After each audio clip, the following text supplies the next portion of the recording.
Great day to be a Tiger. JSU by 40 campaign.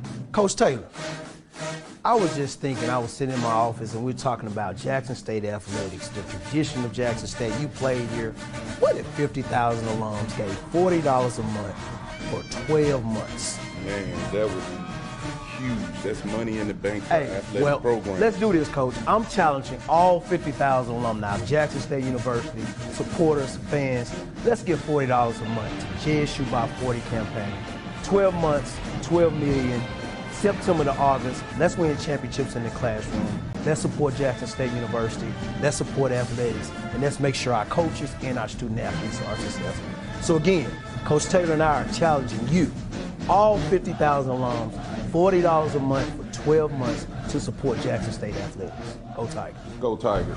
Support the JSU by 40 campaign. Visit gojsutigers.com/JSU by 40.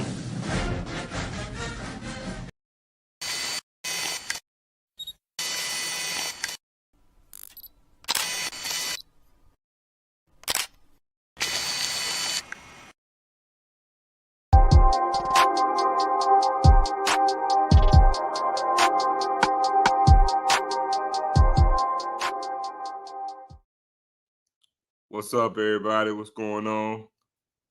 Give y'all a minute to get up in here, man. Friday night, man. Last day of the week. We well, as y'all know, my boy Ken is at the game right now. Jackson State Tigers playing the Cal Baptist University in Riverside, California. On ESPN Plus, if you guys can tune in, it's 23-20 right now with 7 minutes and 30 seconds left to go in the game. Ken will come on for a second, but it's entirely in too loud. The place is actually packed in the arena, and we just gave a rebound. And oh man, we're missing loose balls like it ain't nobody business right now. But yeah, I'm actually thinking I put on when we're talking to y'all. What's up, man? We got 179 in the room, man. Y'all come in. Y'all know what to do, man. Wipe your feet. Hit the like button, man. Oh, good rebound by Zeke. This is a game we win. We can easily win. I tell you what, man, this team, man, and Ken just mentioned it. If we don't turn the ball over, man, we could actually be a pretty darn good team. We should actually be up about 9 or 10 points right now. And the only reason why they're even still in this game is because of the turnovers that we've had. But we've pretty much – that's a big 3 right there. So we're up by 6, 26-20. And I see got Ken in the comments. But I don't know if it's time or not. But, yeah, we up 26-20. I get the timestamp in just a second. They're going to a timeout right now. What's good, man? It's loud as hell. Timeout. Hey, look, man. What's up, bro? Hey, this the atmosphere we need in Jackson, bro. The student section in this town is packed, bro. Love it. This the way it needs to be in Jackson. We gotta get Jackson like this. I ain't gonna be on long. Go ahead, bro. No, I just told him to timeout, man. Go ahead and get what you're gonna get out, man. I know it's out there. Go do your thing.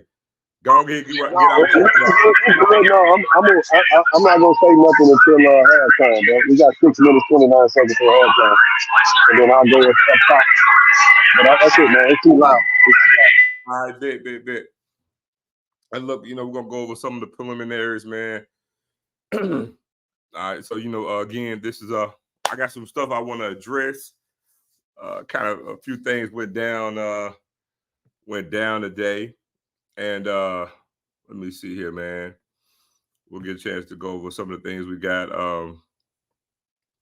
Before we get started, I did want to give a shout out. I'm going to go ahead and get this thing up here. Since it is a timeout. We got 1 game left. It's a bye week. So no game for JSU tomorrow. Hint the reason why we got some things to talk about. Because we do have a bye week this week. And, players are free to kind of mosey around and go home for the weekend or whatever they choose to go back to. All right. And so we'll get, talk about a few of the SWAC slate on tomorrow. But did want you guys to, as we always do, man, we're going to shout out Craig for the Jersey Wave.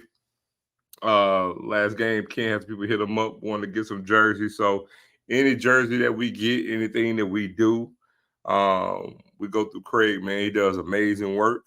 And so we just want to throw that out to you guys. If you guys want to give him a holler.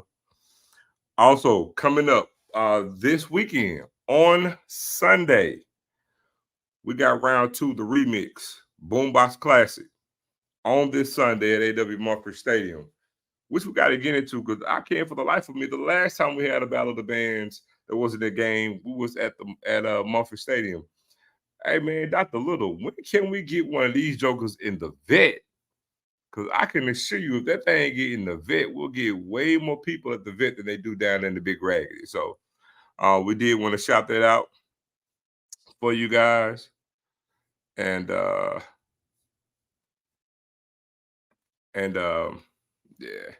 But we gonna while we sitting there wait for Ken to actually come up at halftime, which now we're at 6 minutes and 9 seconds. I'm gonna go ahead and actually drop this link, man. So if y'all want to come up and give your comments on the game that's going on right now, or even if you want to talk about the game we got up with the Soul Bowl next week, or if you want to talk about the swag slate on tomorrow. Also offensive foul, man. They just scored, so it's 26-22.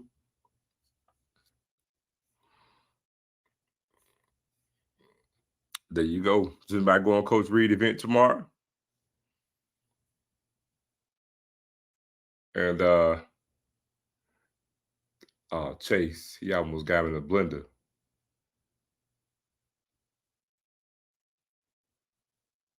Is that us? Nah, it's Cal Baptist. Let me see here. What we got right here?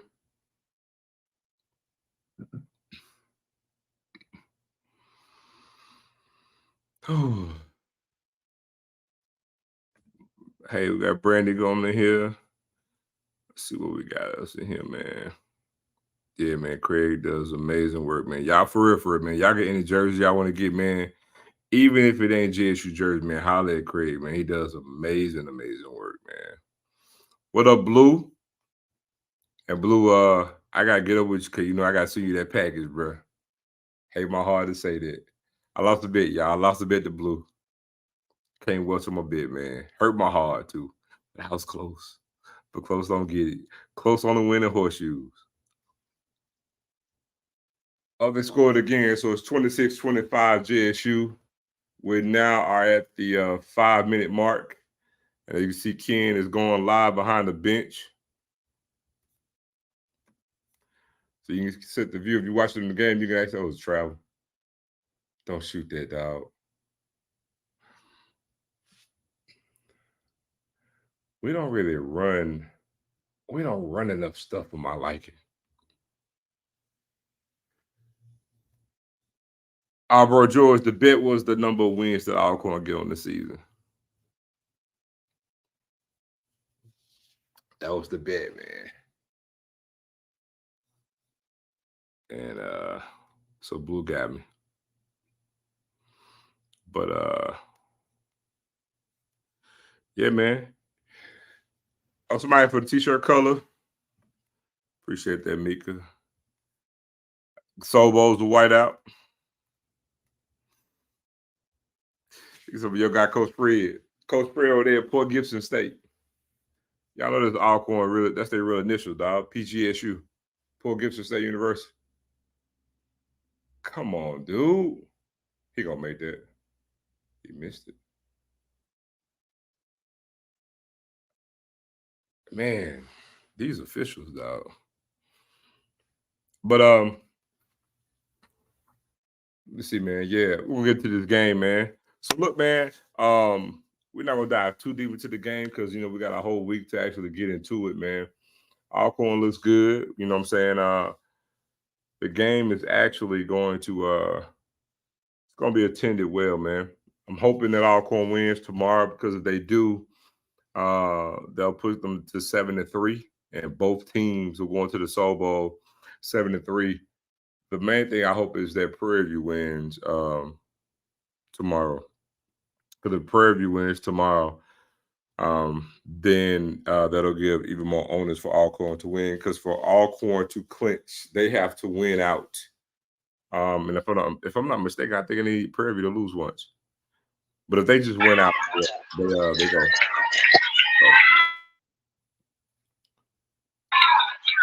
Yeah, the scenario is Prairie View lose Saturday, Alcorn automatically Clinch. Yeah. But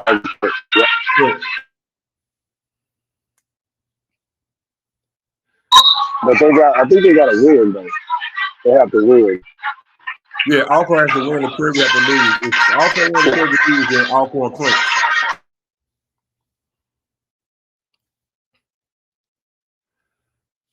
So let me see here. Somebody asked about an Achilles injury. Who they talking about? Huh? Who they talking about? Is the Achilles injury wrap for the season? I have no clue. What Achilles injury?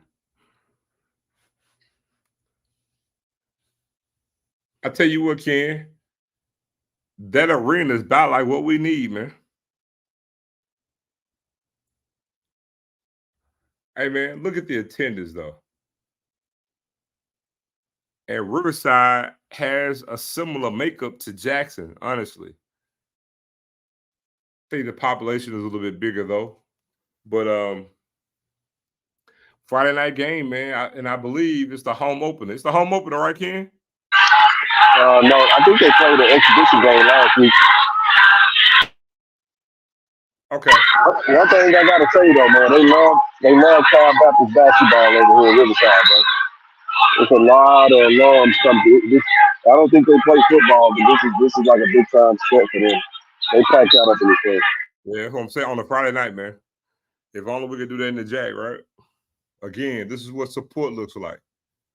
Look at the student engagement. You can see the student body on the screen.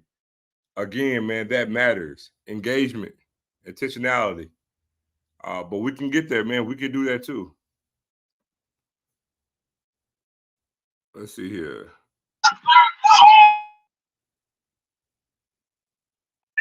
Yeah, that's me behind the bench with the Navy sweater on, red pants. And they just hit a three. Come on, man. Bro, we have way too many turnovers. For 3.5 minutes, just under 3.5 minutes, it's 29-27 JSU.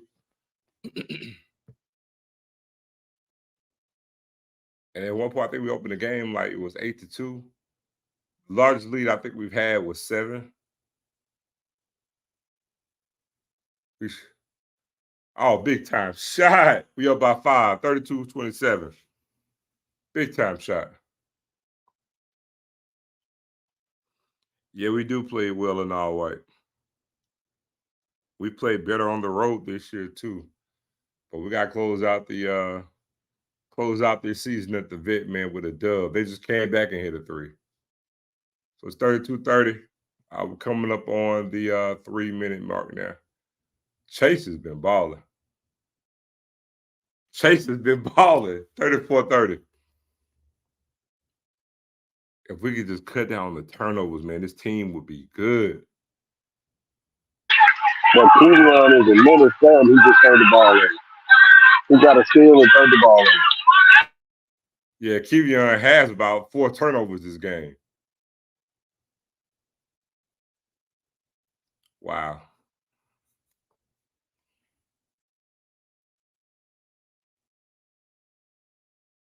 They scored 34-30 right now. 2 minutes to go in the game. 2-minute mark.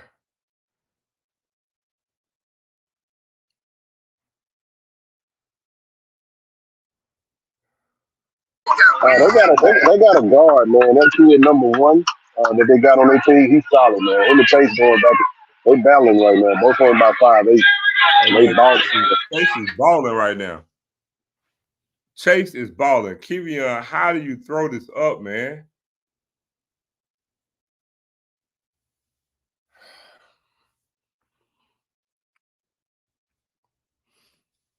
Y'all won't believe this, but I'm willing to bet you in the first half, we probably got 15 turnovers. And I'm not exaggerating.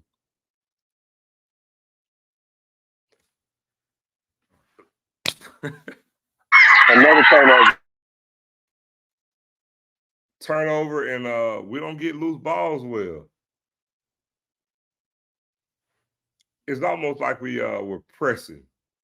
Like we're pressing to get a win.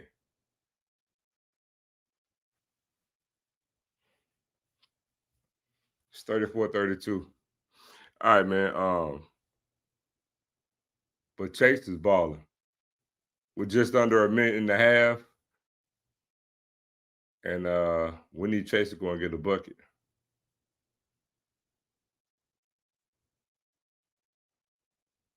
Chase is turning the ball over. That's about 16 turnovers in the first half. Over the bag. Got it. Yeah, they call it. You a little delayed. Ken Evans just shot the ball, got a rebound, spin move, and one. Going to the free throw line. You'll see it in a minute. Nice move.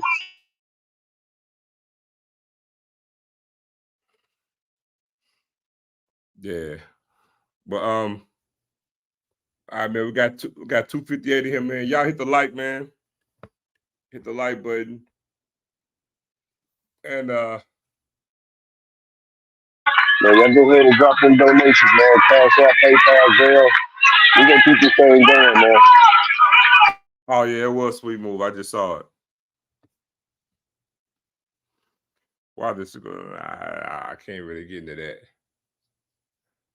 But that question is gonna come down to Coach Moore, how he operates sideline too. So, man, this is a nice arena too. I wish we had the AAC.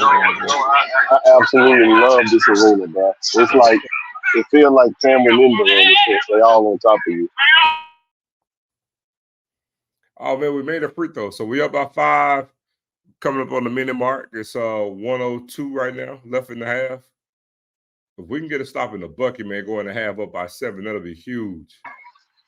The assistant coaches are engaging, and they are coaching. I don't know what y'all talking about. I'm sitting here looking at it.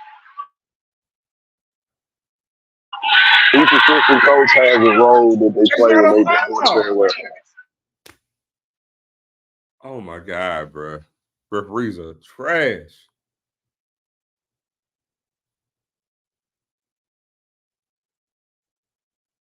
I hate that we're not participating in the SWAC Pac-12 challenge this year.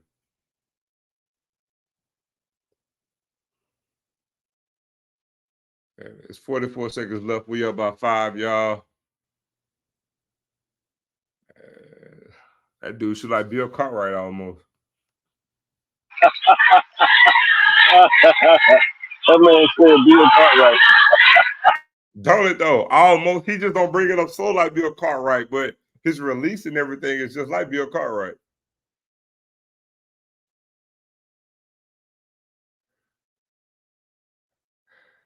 Oh my God, bro. We don't get loose balls for nothing. It's all right. We got it back. And that's another over the back foul. All right, man. We got 29 seconds left in the half. We're up by 4, 37-33.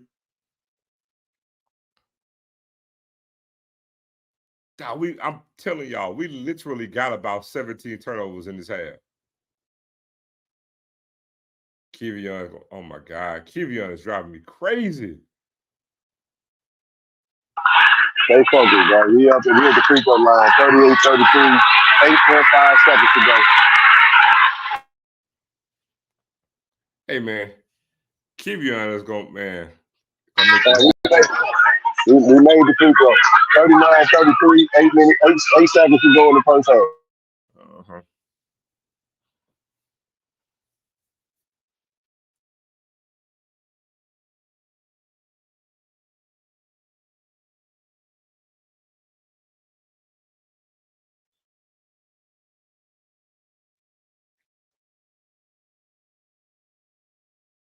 Hey, I said we're going to have up by 7, but hey, 6 ain't no slouch.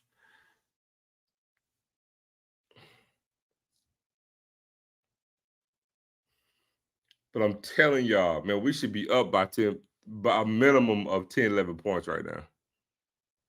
Man, 18 turnovers and still be up by 6 at the half. It's not bad. but we could not do this in the second half. Oh, God. You can't foul the jump shooter, man. Fuck. Damn, that was a bad foul. Damn, man. We just fouled a 3-point shooter with 0.7 seconds. You can't do that, man. He wasn't even going to make that.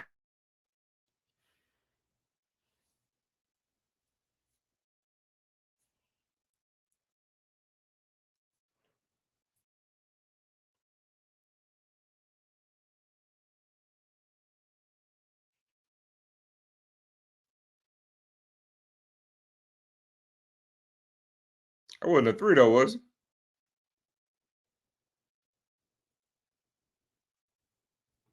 Nah, he was in front of the line. All right, end of the first half, man. 39-34. All right, we'll take it. All right, y'all. Halftime, we up 39-34, up by 5 at the half. So it's a good look for us. But oh yeah, let me drop this one.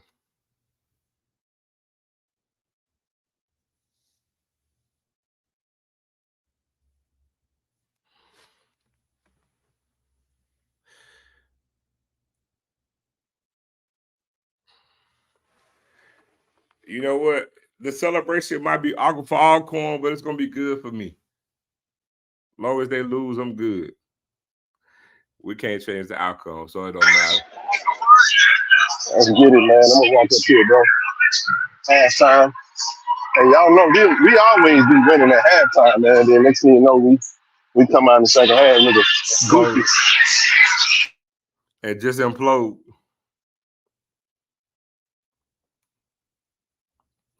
Hey man, I was just saying that. I think, bro, we just need to settle down. I think we're pressing to get a win.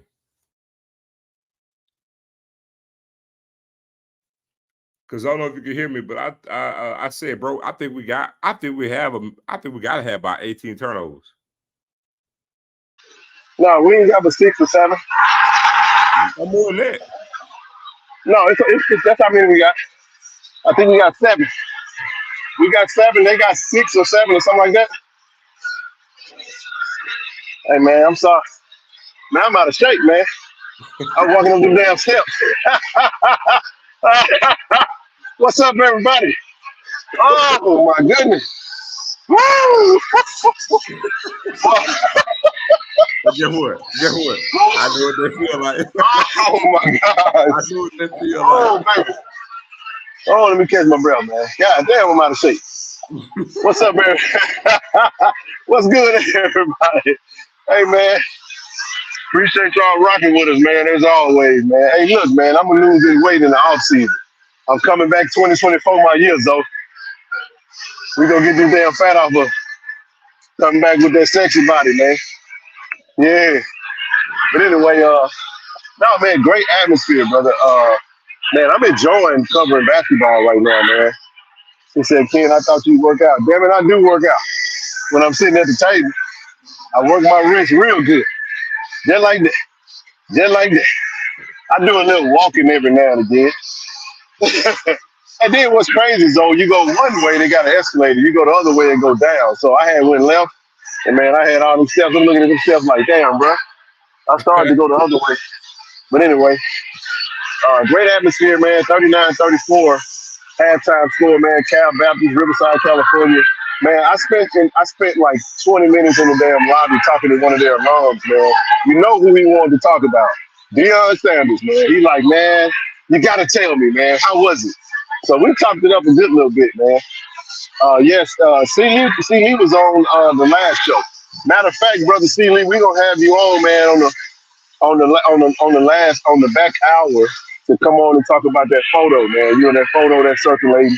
Our acting president, Elaine Hayes Anthony, at the Tate Reed celebration party. Man, we don't run from nothing, man. We gonna talk about it all. We gonna talk about the fans that's going on damn Twitter, losing their mind because, you know, you got a couple players that took a trip to Colorado, you know. We gonna talk about it all. And why we need to, the reason this platform we have this platform. One of the reasons, one of the benefits, man, is that we get to have dialogue, man. No, we ain't talking at nobody. You know, you feel how you feel, but dialogue is a good thing, man. It's good to have perspective and put it out there, man, and understand, you know, sometimes it's good to talk. You got some people that's, you know, they feel how they feel and they want you to feel how they feel. But if you have a different opinion about how you feel about it, then they got a problem with you. And them the type of people I don't have dialogue with. We just draw a line in the sand, you stand over there, I stand over here, and we be at peace, man. So and just leave it at that. So but Brother Stevie does come on, he will be on. Hopefully. We talked about, he called me today, Zoe. He was like, man, he said he reached out to make sure that photo was actually was legit. And I said, yeah, man, it was legit. It was legit. You know, we try not to get into like politics too much, man, but it is what it is, man. Actually, you can have the discussion about that photo and her, and it ain't even got to be political. That's true. That's true. We all know that Elaine Hayes Anthony, man, she's a Republican, man. You know, she endorsed Tate Reeves. Well, I'll say this because I already know what I'm gonna say to piss a lot of people off, and I have no problem letting people know where I stand. I'm a staunch Democrat, and guess what? A lot of us have this feeling that if somebody else has a different affiliation, then that's a problem. I hate to inform y'all, it ain't. It ain't. Everybody that works at Jackson State is not going to be a Democrat or Republican or independent. Everybody at Jackson State is not share the same religion. Everybody at Jackson State is not the same race. The moment y'all realize that y'all going to be all right, you know what I'm saying? It's almost like, oh, a so-and-so the Republican, they shouldn't be here. That's not the world we live in. We're not monoliths in no shape, form, or fashion. You have all walks of life at Jackson University. I'm gonna say it again before you come for me, cause a fight come with it with me. I'm a Democrat. I have no problem saying that. But guess what? I have friends that are Republicans. I don't eat nothing white. That joke with that little range dress. Am I finna clown him because my range dress? I'm gonna leave you to mind your damn business. I love my ranch dressing. I love ranch dressing. I love tartar sauce. All that good stuff. Keep going. Mayonnaise. So what I'm saying is we're different. And we're not going to do the same thing. God made us wonderfully different, dog. You know what I'm saying? And some people are like, oh, it's not a good look. It is what it is. You know what I'm saying? I'm not going to disown a friend of mine because they decide to vote something different. Or, you know what I'm saying? We can have disagreements and different choices. And you know what I'm saying? Our taste buds are different. You know what I'm saying? Well, I can friend of somebody because they have a different religion. You know what I'm saying? I tell you like this right here, man. One quick way to solve that is to actually have them name the damn president. Once we name us a president, we don't have to worry about the acting president being a Republican. Elaine Anthony has been a Republican for 2 decades, as far as I've known. Hold on a second. Hey, M. Greenwood, who is y'all? Because I never said the word Cockerham in my life. We was talking about that on the show. Brother C, we was talking about that. And listen, man, when people come on here, man, they're gonna speak from their vantage point. But see, what makes me what's annoying is everybody like to jumble, like to everybody into the same pile, and that's not how it goes, man. Again, I'm pro Jackson State. You know what I'm saying? And I'm against anybody that's for anything that's against Jackson State. So some people feel like, look, man, I'm not for Tate Reeves. I wanted Tate Reeves to be voted out. You know what I'm saying? Absolutely, I did. I without question. You know what I'm saying? And I'm familiar with Cockerham. We talked about it on the Monday night show. And but you got to understand, Zoe wasn't a part of that conversation. Zoe had got off the stream, and Zoe had the right to speak his piece about that. You know what I'm saying? I don't rock with him. I don't rock with anybody that. But at the same time, like I said, we pro JSU. Jackson, Mississippi been a red state for eons, man. And it ain't. Hold on, because I got hard this What? So you say, hold on, you Go ahead, bro. say, hey, no, it doesn't. That's to your vantage point. At the end of the day, Jackson State is a state-owned institution. Who's the governor of the state? Because I can assure you, whether she is a Republican, Democrat, or Independent, whoever the president is of JSU, don't sit here and think they won't have a photo op with the governor of Mississippi. Point blank, period. Hey, this is my perspective right here. I'm listen, man. I don't I'm wired a certain way. My thing is this right here, man. I understand the perspective, but my thing is this: not everybody is gonna feel how I feel. And you know what the biggest thing? You know what the biggest thing? You know what the biggest problem is? Let me say it like this: the biggest problem with these topics is not the perspective of one, Joe. The biggest problem with these topics is we're having conversations with people who are self-centered. And I'm not talking about nobody on this platform. But let me tell you what self-centeredness is. I don't talk to self-centered people. What I mean by that is this. Don't have dialogue with me if you feel like your perspective and your viewpoint is the standard that everybody must think, move, and be governed by. Because at that point, you're the standard now. The way you think is the standard now. The way you operate is the standard. And anything outside of what you think is right or wrong. And I don't rock with that. I'd rather be in a position where whether you agree with me or disagree with me, we can sit down and have dialogue, respectful dialogue. Respectful dialogue. And then we can learn to agree to disagree and not tear each other down because our viewpoint is totally different. You see what I'm saying? That's how that works. Hey, I'm gonna tell you what That's how that works. So let me guess. I guess we want to have a president that's going to be openly defiant to any and everything for any hierarchy that runs the state of Mississippi. Be defiant and show discourse and any type of agitation to disavow and also be against anything that's going to be within the power structure of the state of Mississippi, knowing that Jack State is a state supported institution. So you do know it's not a matter of what somebody is trying to do, but you damn sure don't sit there. You catch a bee with honey than you can with vinegar. So you have to take your emotion out of it and then move in a way that's going to go in the best interest of the university. Sitting here and putting your personal feelings out there for the world to see, for discourse to go against the power structure of the state that you have to get support from. Yes, they don't fully do everything that they're supposed to do, but I guarantee you, if you go against the grain, if you're getting a little bit now, imagine getting less than a little bit that you're getting now. So do you know the only way, for the most part, that people can get outside of the political structure of most things is to be an entrepreneur, make your own money, not have to answer to anybody. If you work in any type of corporate structure, you're going to fall in some type of hierarchy that's going to be governed by certain rules, and people are going to feel how they feel. Y'all know how this works, man. And I just get sick and tired of people always acting like if you ain't on here cussing, ranting, raving, saying the N-word, MF this and F the world and all this old, boy, I'm gonna say something, all this old diabolical bull junk. I'm sorry. That's not how we get down over here, man. We gonna keep it respectful because you know what, man? We're trying to get sponsorships for this platform. We're trying to get sponsorships, and you know what? When you start trying to get sponsorships, people start putting money behind what you do. Now you're not gonna be able to act any type of way and cut up any type of way.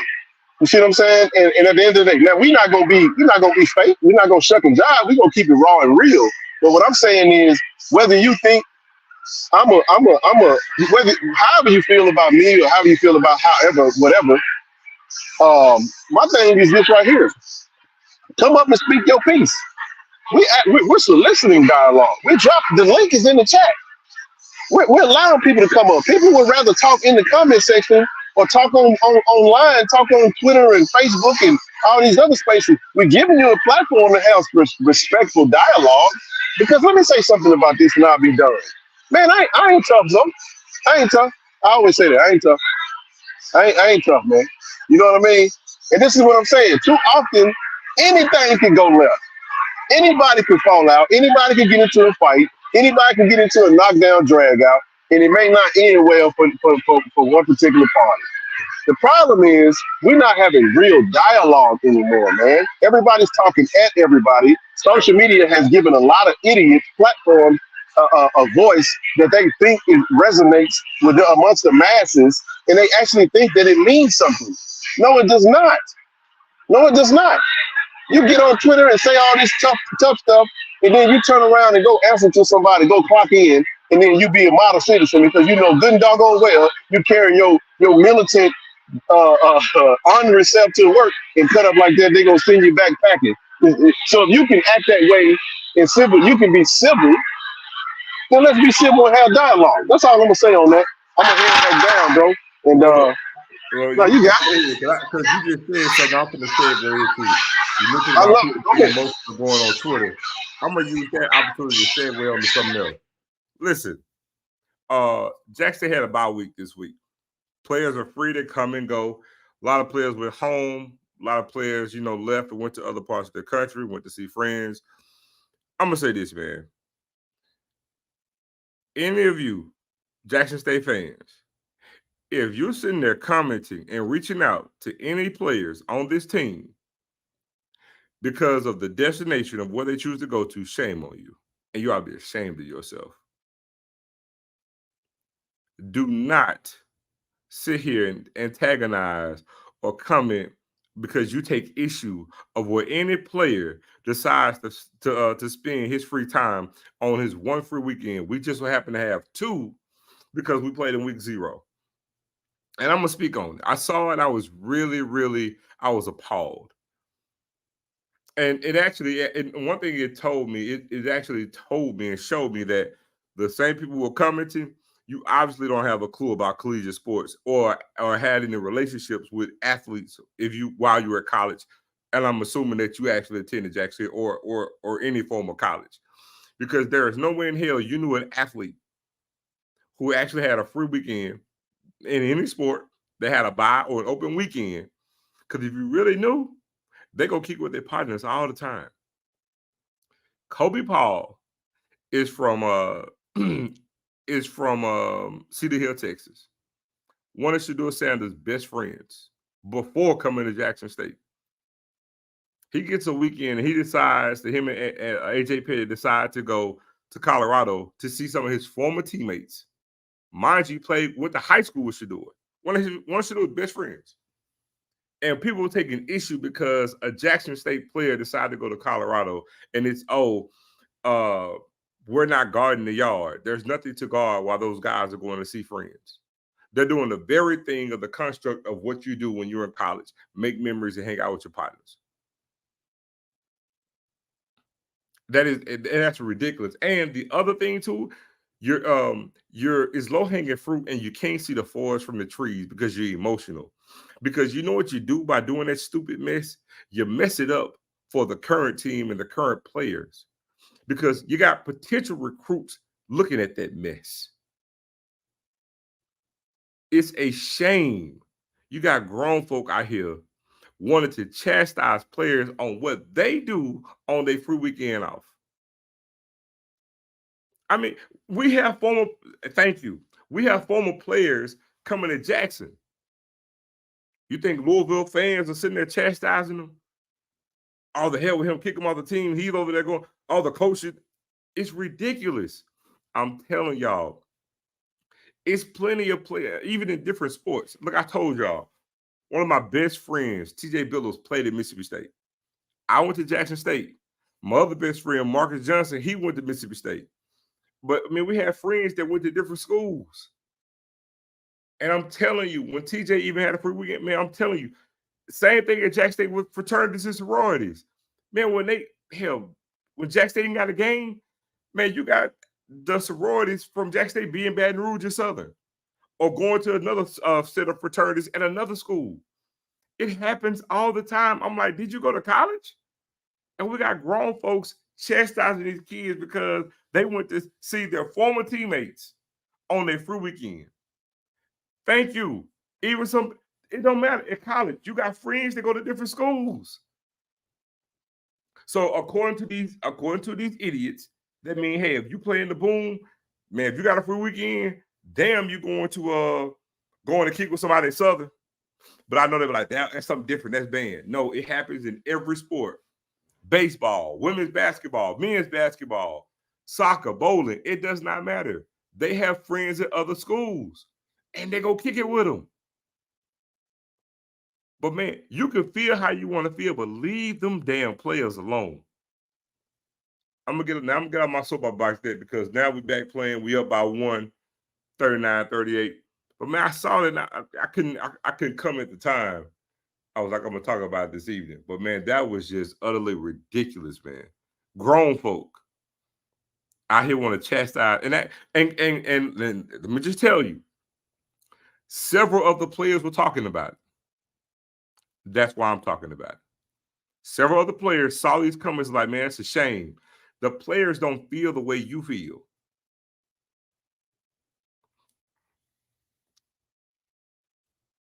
So it's ridiculous. And I wish I had a way that once I knew who it was, man, block you from commenting on any damn player. It's ridiculous.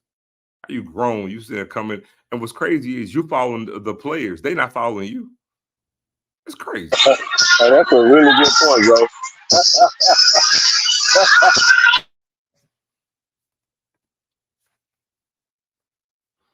Or, you know, as the old people say, hurt people hurt people. So I wish I could find out who it is. I promise. I'll light into him. That's ridiculous.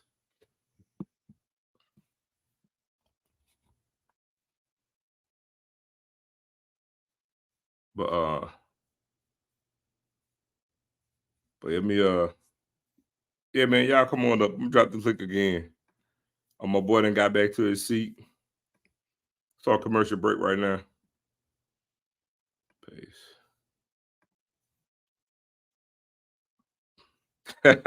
Yeah, man. Hey, Deneen, that was crazy. That was ludicrous.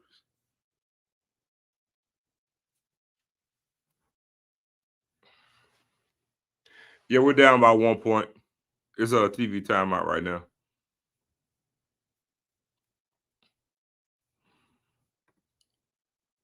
I can't answer that. I don't know. And it's not a matter of who he supported. I don't think whether he supported or didn't support is kind of irrelevant.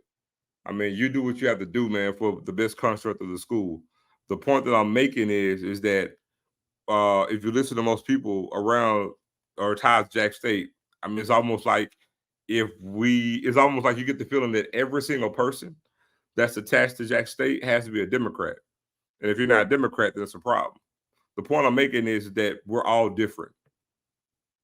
And the sooner we realize that, the better off we'll be. We're all different. Even all black folk, we're different. The moment you can realize it and appreciate that, we don't all have the same views. If you sit down and talk, you'll see we're very different on all our viewpoints. The sooner people realize that, the better off we'll be. Seriously. And I'm a Democrat telling you this. But I have friends of mine that are Republican. So we should, if we don't have the same political views, then I shouldn't befriend them. Some are independent. I mean, it's no different than, like I said, King love ranch. I hate ranch. I don't eat none white. Ranch is yummy. It's disgusting. You know what I'm saying? It's the same thing. Seriously, it's the same thing.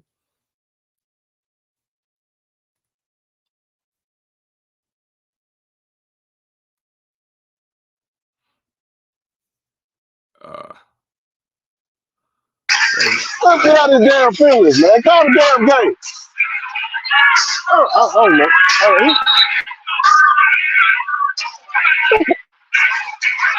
Hey, you know what? He did that the last game. He did it the last game.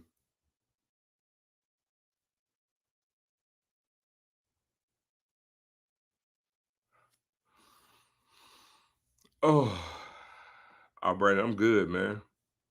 Living the dream, another day in paradise.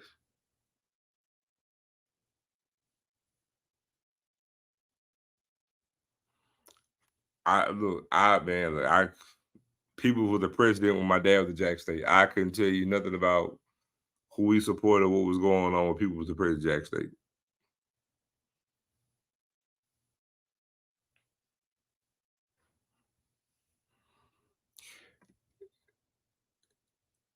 Yeah, but the thing is, again, that's their problem, not mine. You know, yeah, some people will attack, but that's, again, to me, it's juvenile. To be honest with you, it's juvenile.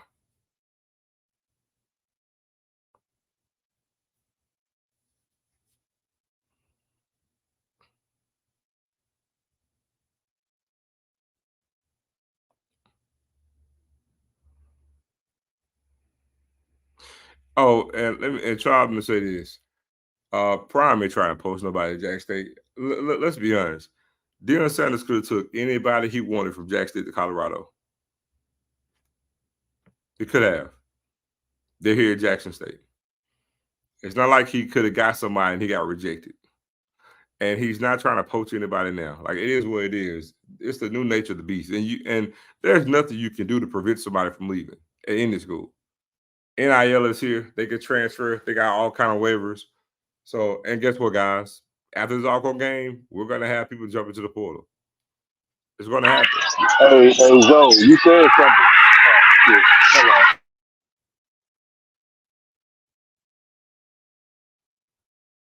We up by one.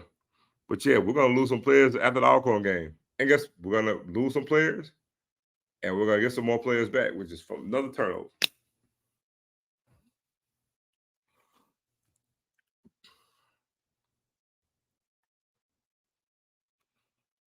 Man, this is a battle, man. We just traded threes.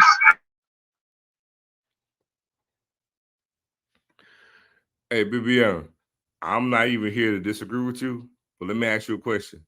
So basically, what should we do then? Just tell me, what should we do? I want you to give me the answer to what we should do. Because their track record, knowing that it's not going to change anything. I'm not even disagreeing with you. So even if what you say is to be true, what should we do? You got a Republican president. Guess what? 9 out of 10, Mississippi's going to have a Republican president. So what do? So we do nothing? When they want to come in and do what they want to do? Hey, man, how about they come up on the screen and talk, man? You're not going to be able to get those dialogue from the damn chat. If you want to speak your piece, we'd love to have you up on the chat. Come up on the screen and talk. Yeah.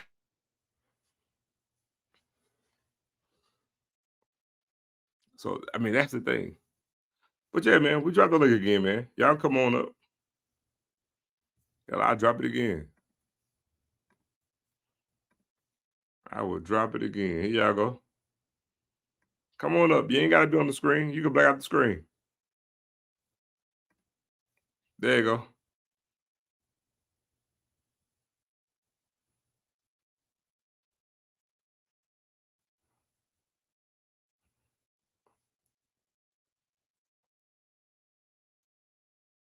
Ooh, got him.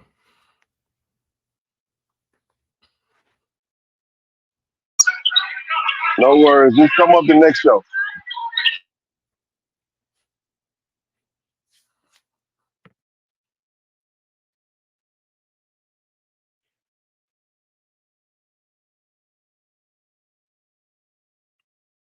Yeah, I love the arena. Oh, we finally got a call.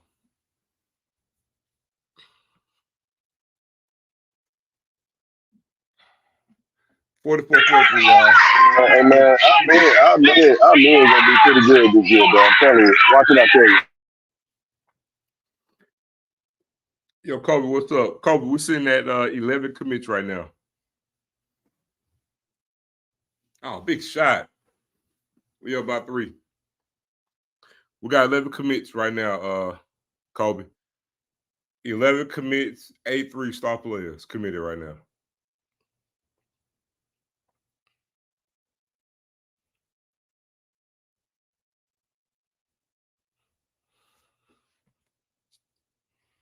I'm telling you, if we don't have the turnovers, man, we can actually do something. But they'll feel real good if they can get this win, man.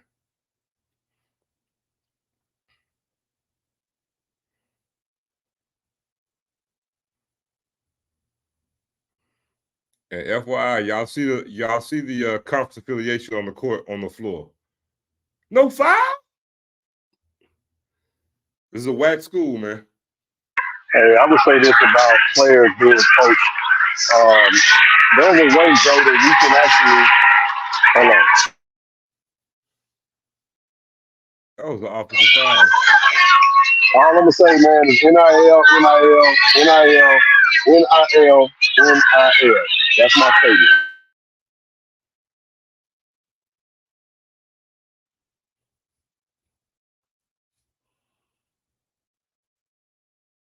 I tell you what, man, this is a big win for us if we get this win in another conference slate to be the WAC opponent. The WAC is a good basketball conference, FYI, for all you guys tuning in. The conference has a good RPI, and it's a good basketball conference. Man, that's absolutely right, Sister Zakia. That's spot on.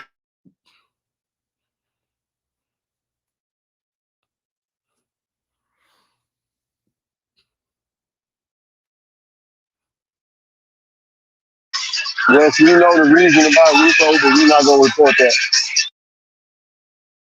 We love Rico.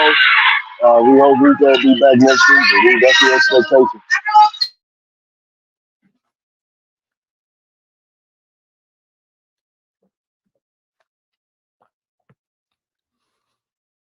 Yeah, Brother Bakari.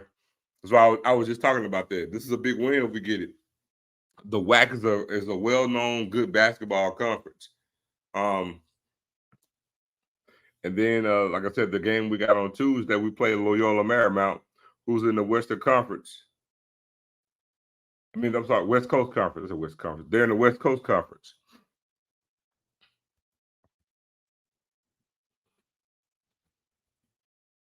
Yeah, this will be a huge win, man. Huge win.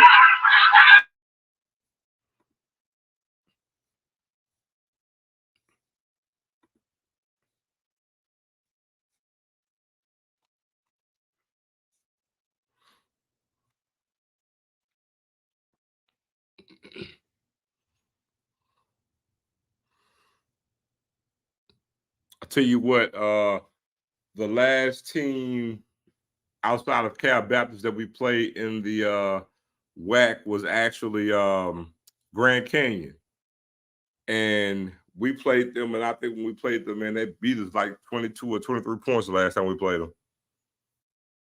And that was in I think that was like a postseason tournament, I think. But they beat us pretty good. Hey, man, Coach O had a really good tweet today, man. He was talking about, man, look, we're doing something special at Jackson State. And then just stay focused on what we got going on, man. Don't let the outside noise creep in and create doubt, man. And I think that's all that happened today.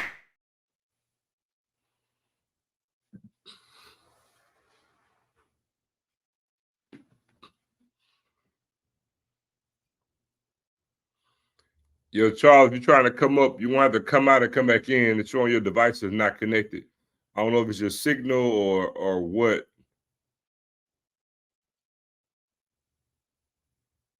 We up by one. Why you shoot that horrible shot, man? Come on, Coty. Hey, I'm gonna check him out. Kenan Jackson, huh? Man, that was a shot. Damn, that was a big shot. We down 3. They getting out of calls, man.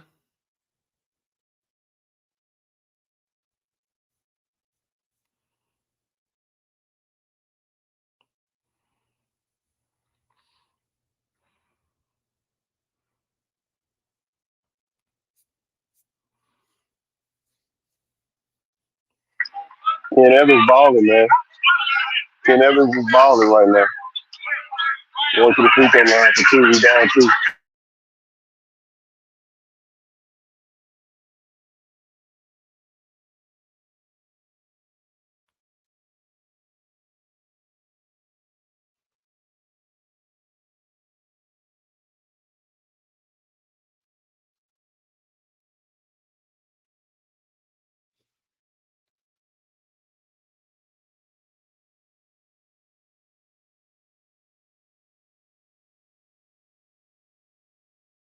Phew. Man, this is a great comment, bro. Go back to that comment. I saw it. Hey, Thrill to Real, we're watching ESPN Plus, man. The game is on ESPN Plus. 46-48, we're down by 2. 13 and a half minutes left to go in the game. Missed the first free throw.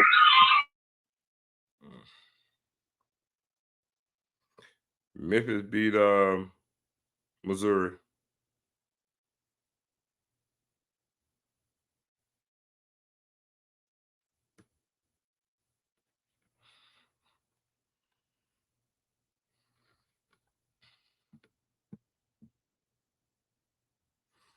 There you go. Yeah. There you go, Charles. What's going on, man? Hey, what's going on, Zoe? Man, not much, man. What it do? Hey, listen, man, great show last night, man. I I enjoyed appreciate it, bro. Man, listen, I just want to say this just opinion. I hope I don't ruffle too many people's feathers. So at the beginning, when you and Ken and decided to, start the podcast or whatnot, after Deion's departure, I think everybody got kind of emotionally tied, to Jackson State. And then they congratulated y'all on what y'all was doing. So I think it was more emotions tied to that. And now, I think they felt the need to protect what TC was doing and the players that he brought in. So I think now, with the outlandish remarks and comments when they see a player doing something, for instance, like the Kobe Powell situation, the bull crap that whoever that was put on. I think a lot of people are emotionally tied to that right now versus looking at it like we see it as a business where, like Ken say all the time, it's free agency. You know what I'm saying? Whether that's the case or not, I just think people are emotionally tied to, okay, Deion left us and TC doing this. We're going to try to protect what we got so we won't go back 10 years ago and look like we did 10 years ago. Is that making sense? It does, but here's the thing. With the players in question, it ain't no free agency. It's not, and what my viewpoint on it, it's not even business. It's just nothing more, nothing less than a kid going to see his partner. I got a free weekend off. I understand. I got a free weekend off. I'm going to see my partner. And here's the other part of that too, because I hear you. Here's the other part of that too. You can guard without attacking. You ain't got to attack a player because they're doing True. something. So that's what I'm saying. That's a fact, Joe. Keep going. Because the thing is, I can feel the way I feel, right? But the moment I go on somebody else's personal page to attack them, that's where we draw the line at. Do you see what I'm saying? I understand. I wasn't trying to make no excuses for him, but No. Yeah, I understand you totally. I'm not attacking you. I'm not even coming at you sideways. We just talking. So, most definitely. I understand you totally. So what I'm saying is, I hear you, but the difference is a whole different thing when you go on somebody else's personal page and attack them on a move that they made. It ain't free agency. I'm not going anywhere. I didn't say I was going anywhere. I'm not the one to shade at JSU. I love JSU. I'm just going to see my partner. Nothing more, nothing less. Let me add something to that, man. And I totally agree with you. With the people that do know, the people that do know, Kobe Paul work and what Kobe, the things that in my eyes, he like Jensen Riley. You know what I'm saying? They JSU through and through. You feel me? I'm just speaking a lot of people, because like even when we in the platinum chat sometimes throw something out there, people get even attack me then, you know what I'm saying? But it's like, you know, man, we supposed to be in together, you know what I'm saying? We supposed to be combined as doing something that nobody else is doing, you know what I'm saying? If we don't do it, then who's gonna do it? You know what I'm gonna saying? raise you. I do, but watch this. I'm gonna raise you this. Now, since you asked me this, I'm gonna ask you this. Explain to me how what they did today is gonna benefit Jackson State. Not no way at all. I rest my case.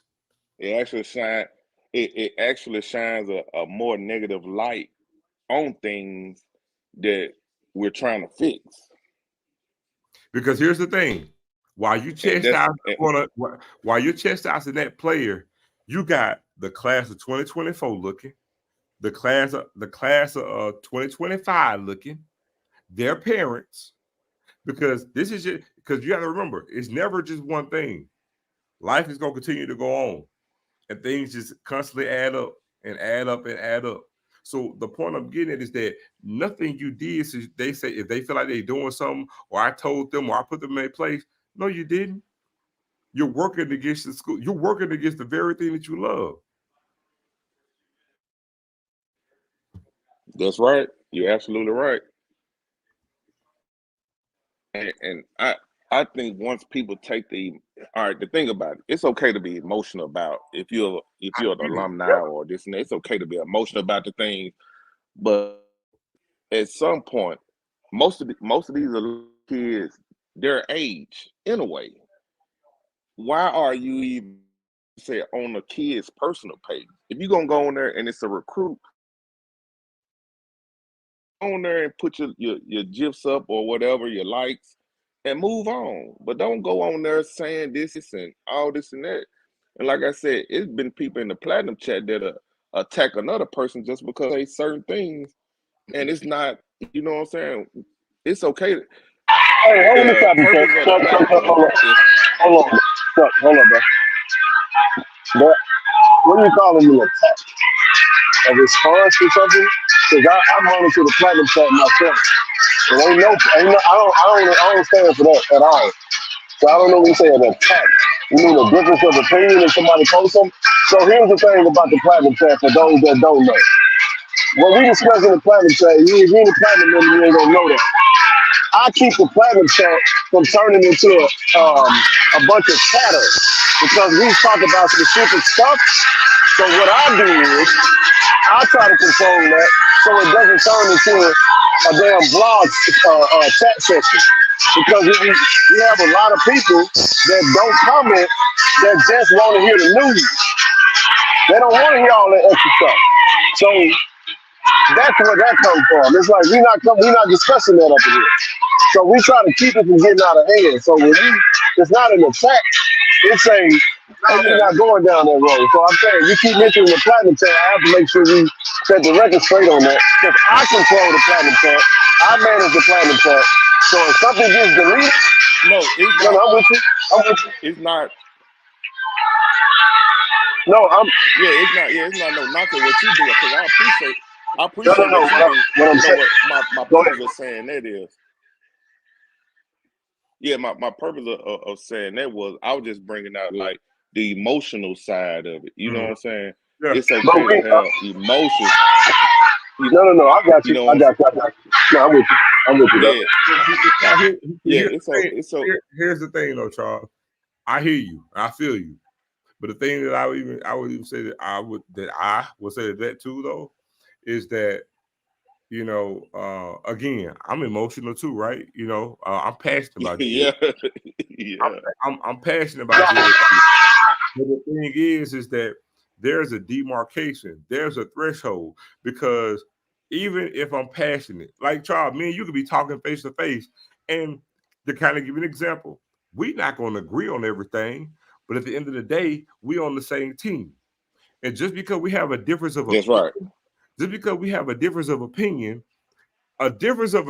doesn't warrant me attacking you or you attacking me, or disrespect is coming to the play. You see what I'm saying? Like, Oh yeah, most that's definitely. why I use the example. Ken like ranch, I don't. But just because we're not made to like everything the same. If I tell you what, if two people are talking, if we always gonna be in agreement, what the hell I need to talk to you for? I can look at myself and then have a conversation. Hey, the thing, That's right. And I told, go ahead. yeah, and I totally agree with you, Zoe. I mean, 1000%. You know, I just, the purpose. I feel like the purpose of the KC-1400 media group thing was to, it's a JSU sports chat. You know what I'm saying? Mhm. And people going to have their opinions and I just think now people have to take a little bit, have to dial it back a little bit, for us to enjoy it the way we started off enjoying it. You understand? Because Mhm. it's like now, Monday, Wednesday, Friday, I'm always tuned in. It's just like sometimes it get just too emotional with people having, just their feelings be out of whack a lot. You know what I'm saying? And that will cause Ken to, even Ken had to check him like, man, come on, this is this.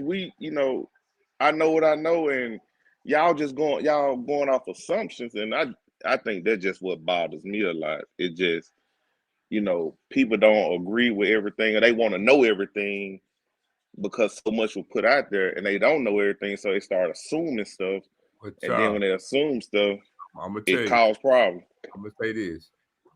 I don't care who it is, man, woman, or child. You can assume all you want to. That's fine. You can think whatever you want. You can even hear something, formulate an opinion. It does not matter. We can disagree on everything. Still does not warrant or equate to me attacking you, having something to say, wanting to, judge your character, or us having an argument. A disagreement does not equate to an argument. You see what I'm saying? And just Oh because yeah, the difference of opinion gives me no right to attack you. You know what I'm saying? Or what's worse than that? I'm looking at something that you post on social media. I happen to see that you went somewhere. Now, mind you, I'm following you. You don't even know who I am. You have yeah. it, and then because I play for the team that you love, it's a problem, and I'm gonna go on your page and attack you because you move in a way that I don't like the way that you move. That's a great point. That's a great point, man. Hey, and I agree with you, Zoe. And I'm gonna drop a little something for Ken. Ken, I spoke with a distant relative. I don't want to say his name, but you know exactly who it is because you talk to his mother a lot. And I'm just gonna say this: he went to Western Kentucky.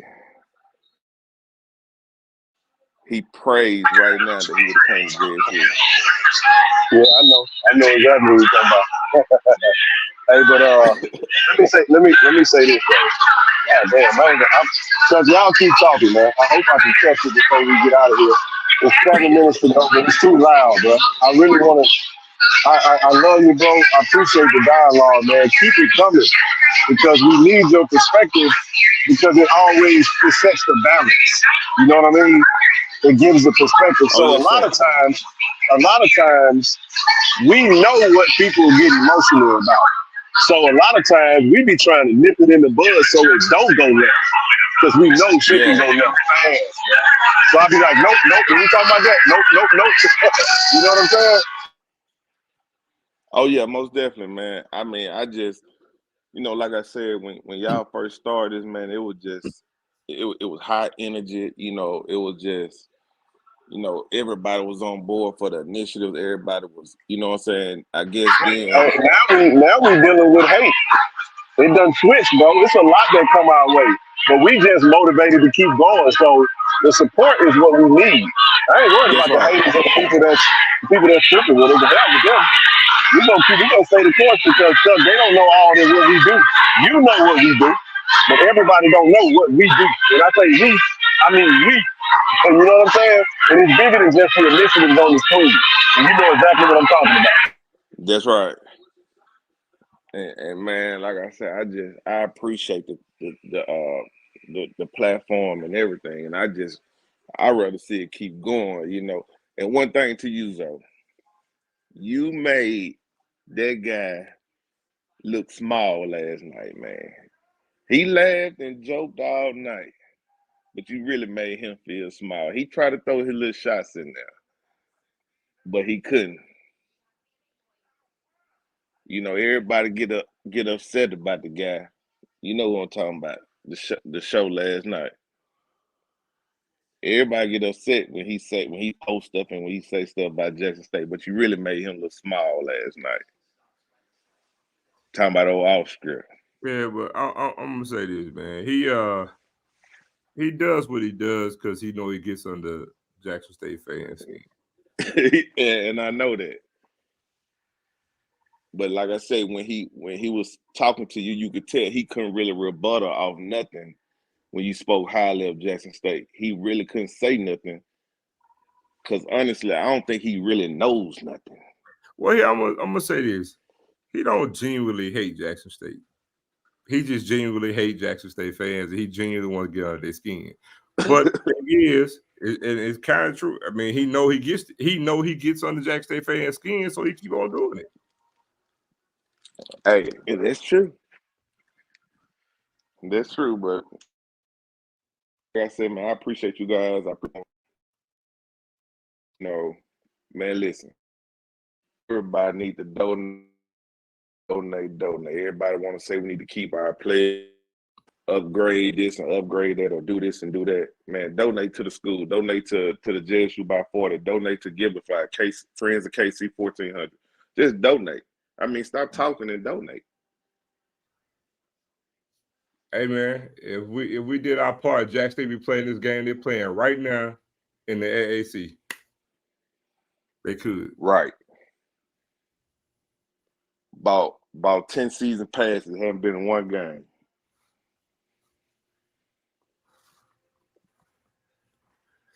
Oh, they just got to end one. They're down by 2 at the free throw line. 7 minutes left to go in the game, but we battling, man. It's a good game. Eyes on Ken, man. All right, Tom, man. Appreciate you, bro. Sorry, it's too loud in here, man. We down 3. 6 minutes and 56 seconds to go in the game. Timeout. I saw it, man. That we battle. Hey, at the end of the day, man, we battling though.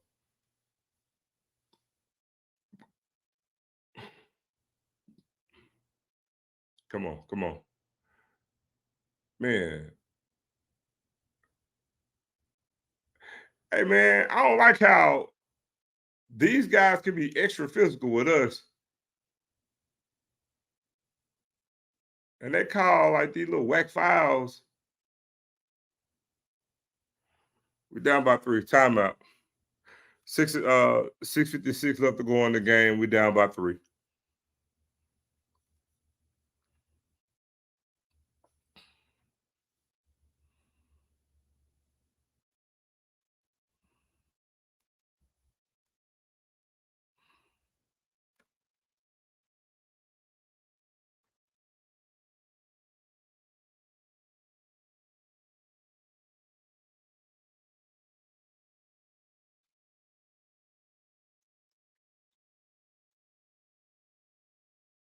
Man, look at it. Look at the student section.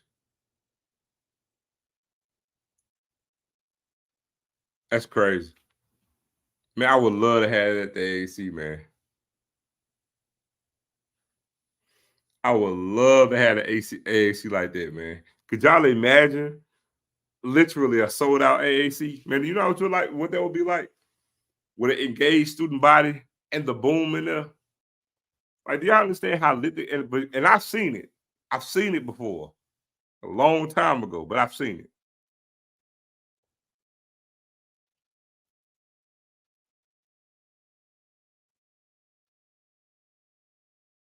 Foul. We can't get to the hole like that, man.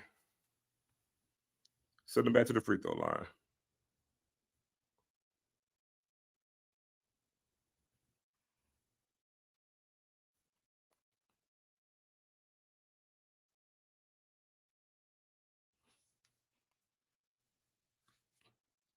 Blue, you come to the Soul Bowl?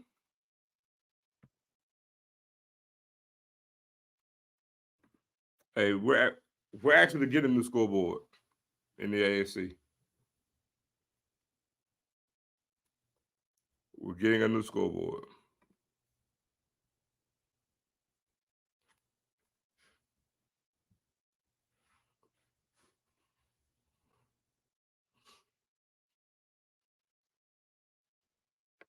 We're down by 5. We ain't got a penny, man. We just need to get a bucket. We won't have to get no 3 points. It'd be good if we can get 3 points, but we just need a bucket.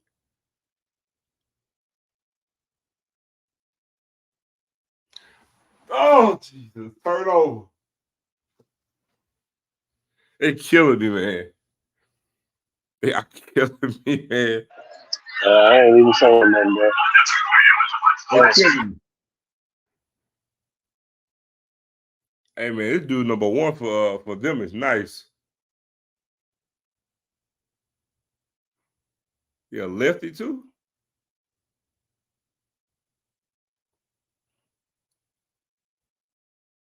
That's a foul. That's a foul. I mean, it's a foul.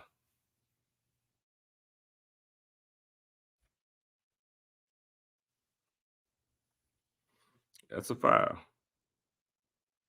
All you gotta do is send them to the free throw line and make their free throws. What's up, Rochelle?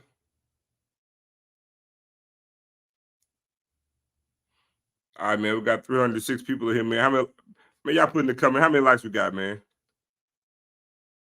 Yeah, come on. We should have 300 likes in here right now.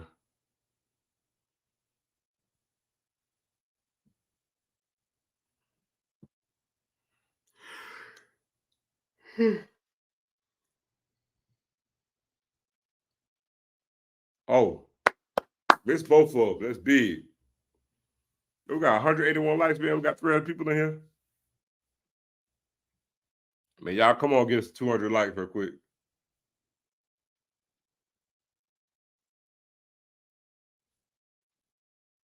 Man, you could take him.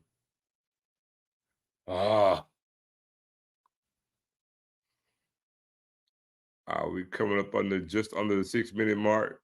Still down by 5.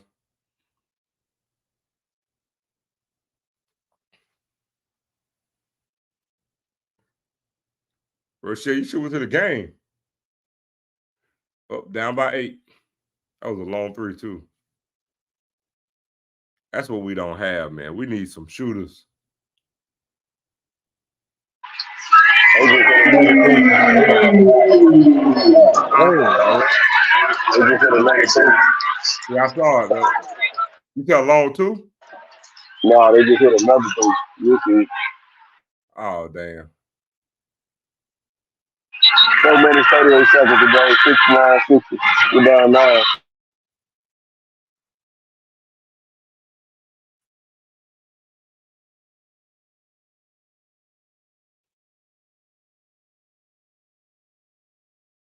We don't have it, man.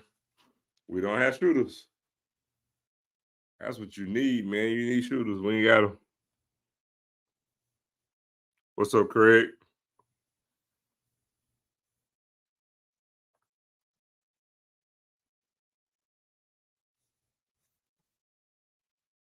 Let me see here.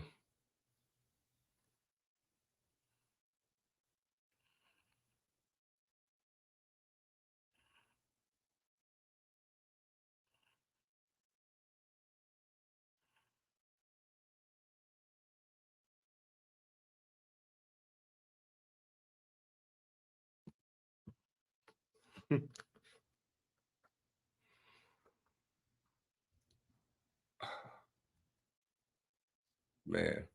Anyway, me focus on y'all, man, because I get down this rabbit hole with this game.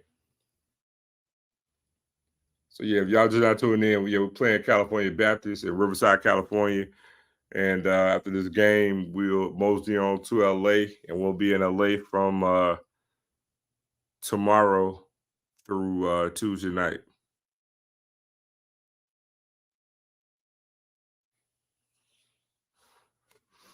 Also, what's up, man? Brother Ezra. Yeah, man, I told y'all. So they're a dope spot, man.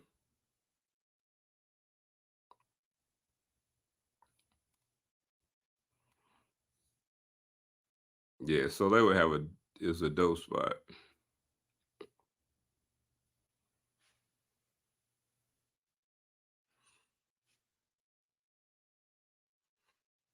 Oh, baby girl, yeah, I was on a panel with off script Perry White, BJ Jones last night, talking about the upcoming games for the rest of the season and within the SWAC and SWAC and MEAC superlatives.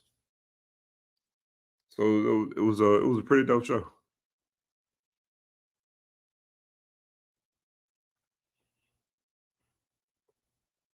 Come on, Zeke.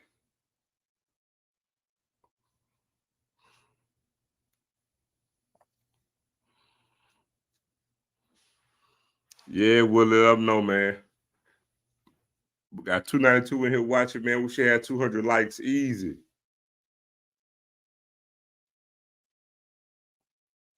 Oh, excuse me.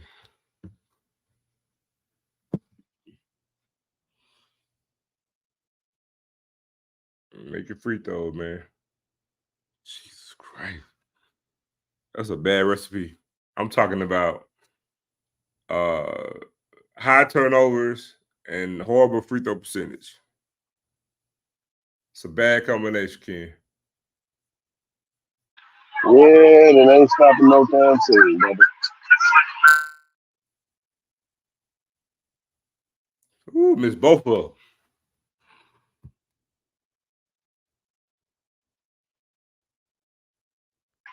Foul on the other end. They see the free throws. Made the first one down 10. One shot left.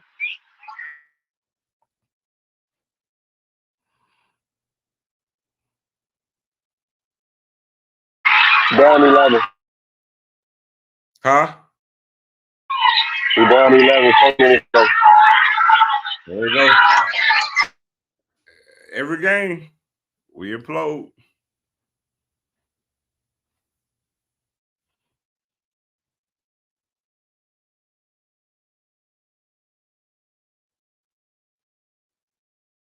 Damn.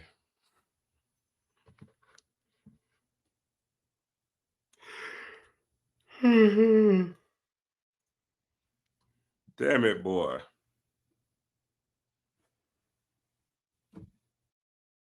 Down by 11.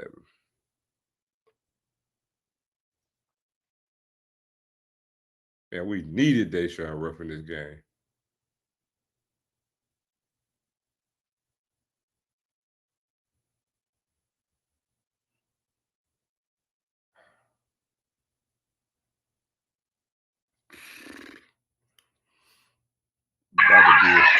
Yeah, we down 13, bro. Tonight's attendance 5,096.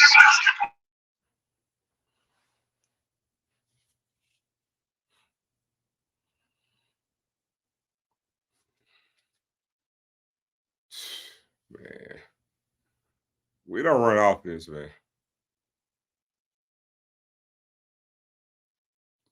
So we're down by 15 now.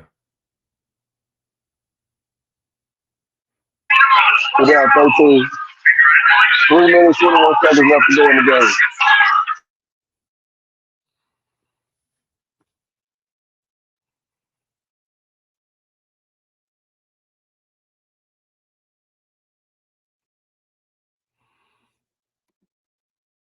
Brother Bakari, what's going on, man? What's going on, Zo? Can you hear me? Yeah, I hear you loud and clear, my bro. What's going on, Ken? The chat. Look, man, our basketball team right now, man, we just got tired in this game, man. We ain't got the depth, man. You could tell the way they was playing, shooting those free throws. I'm telling you now, we know how good Ruffin is, but I honestly believe if Mansell was playing, I believe we'll be 2-1. I'm being at the minimum 2-1, because I can see the difference with his energy, rebounding and running the court. I don't think we just don't have we don't have the depth. We don't. They just ran out of gas tonight. That's my take on this, right? Go ahead.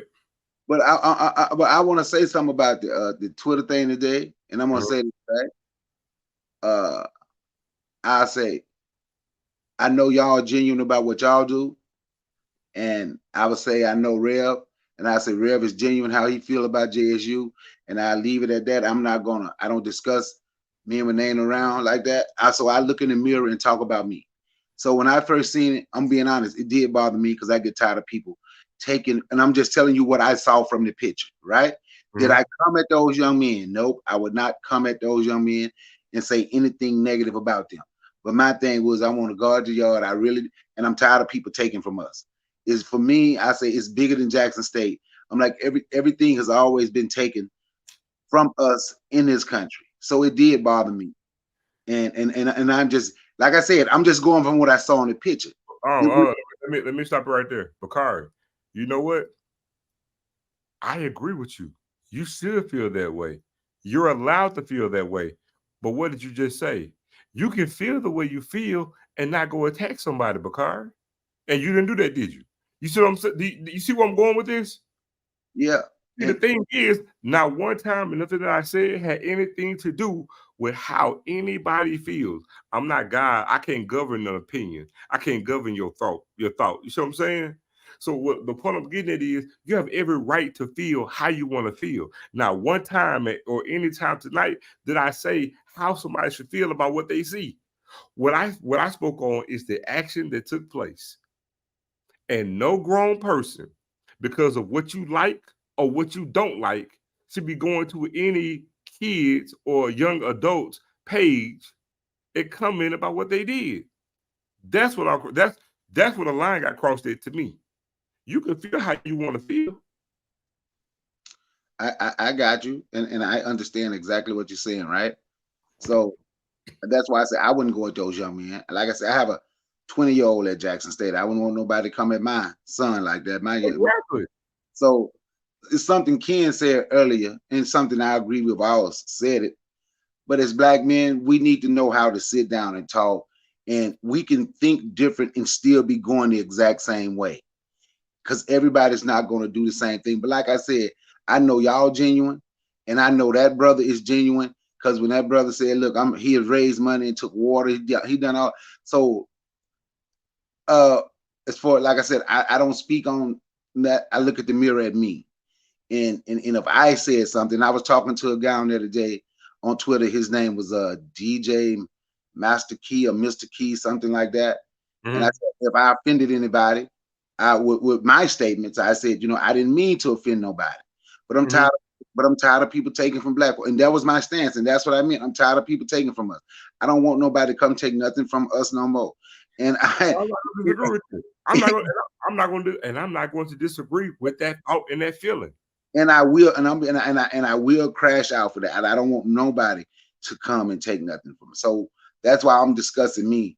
And if I said anything that bothers somebody, I wasn't saying it to offend nobody. I wasn't saying anything to offend nobody, and I'm not giving nobody a pass. You understand? Mm-hmm. It doesn't make. I'm not giving anybody a pass. But like I say, I look at me and I look in the mirror, and that's what we have to do as black men, and not and as black people, and if black men want to lead the way, that's what we're gonna have to do. You know what? A part of guarding the yard is also guarding the public image of the school, not creating,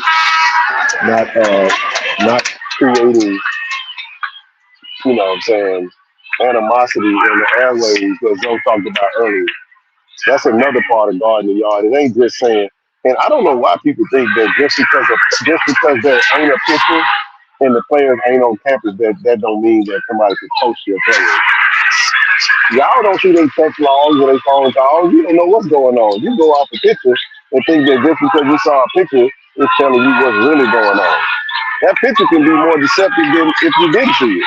But that's my obvious leave right there for me. Ken, you're absolutely right. That's why I said I went off the picture.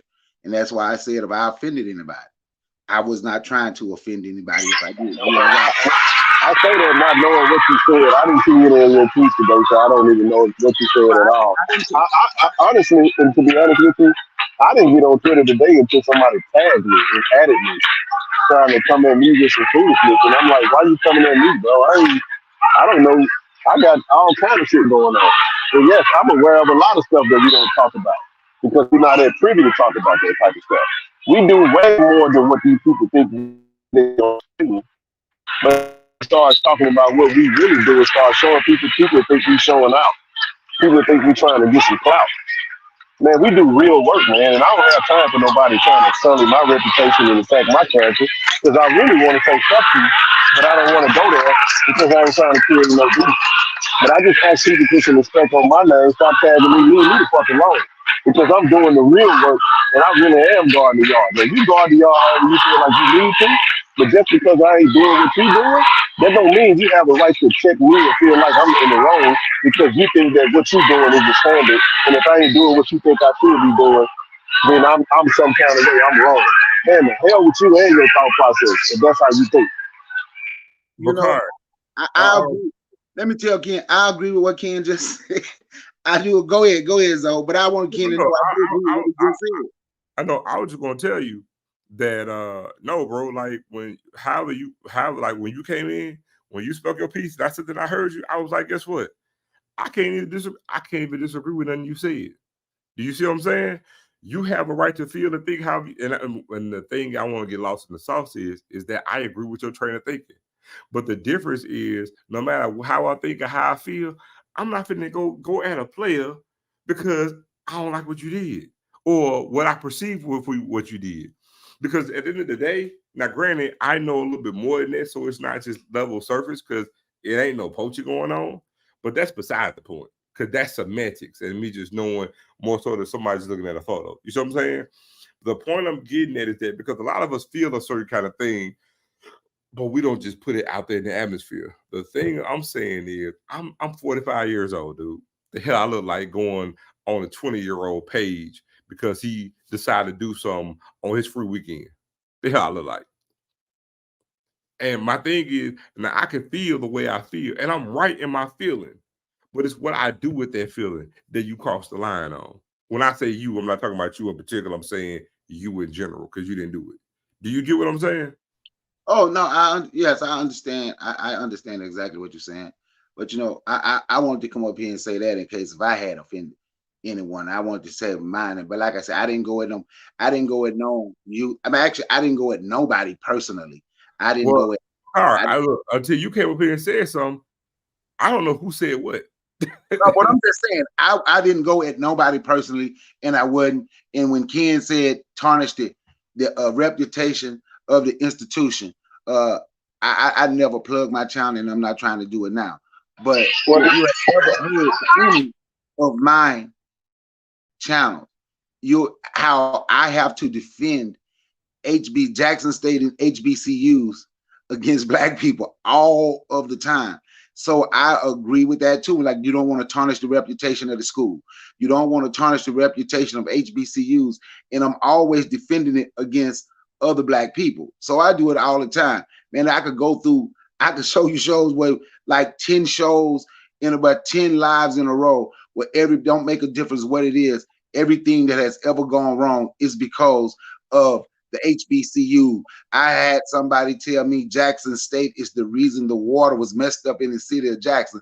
So I understand exactly what Ken is saying, and I always defend that because we don't want the school, the institutions don't need to be tarnished. So I always do that. And I'm gonna always do that. Yeah. So, and I understand Ken, the way Ken just spoke and what he said, like, don't bother me here, man. He came out the way he wanted to come out, and I'm cool with that. I agree with what he said, but I'm gonna say this. I will cut you off. Game just went final. We lost 80-66. We just lost 80-66. Go ahead, Carl. My bad. I just wanted to put out this is the game. We just went final. But I just forgot this young man's name, and he's my daughter's friend. But I am, because I have seen Ken some stuff on Instagram before. It's a running back at Georgia Community College out in Snellville. He getting a lot of look from them Ohio Valley Conference schools. He saying no HBCU looked at him yet. He say right now he got offer from Tennessee Martin is Ohio Valley, right? I forget. Yeah. He got an offer from Tennessee Martin.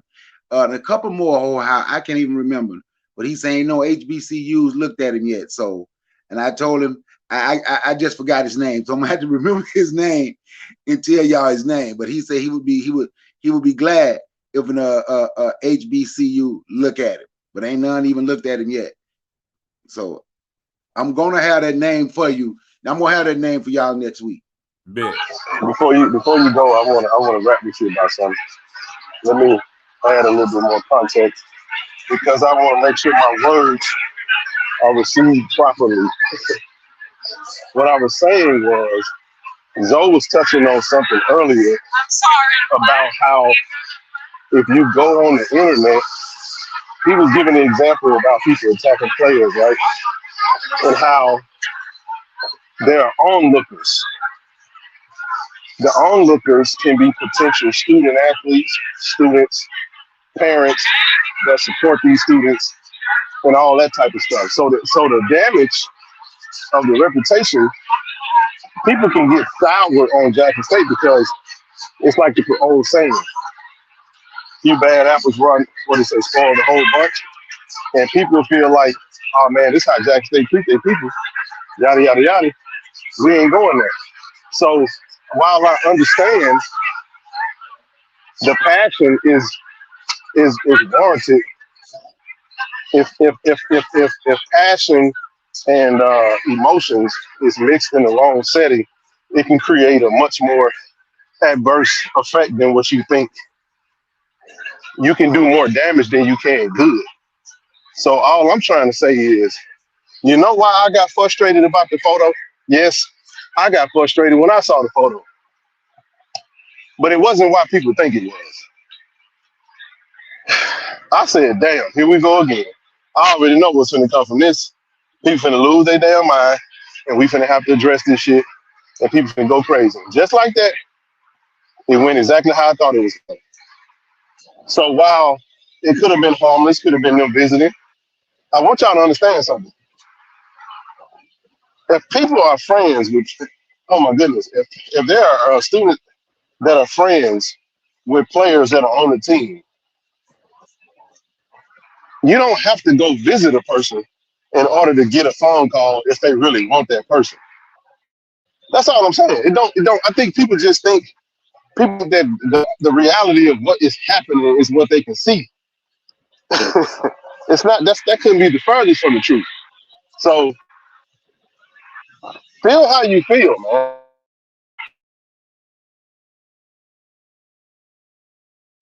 He froze. But Can you see me now? Can you hear me now? there you go.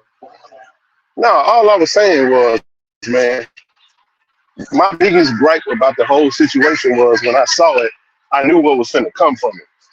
And I was like, damn, here we go again.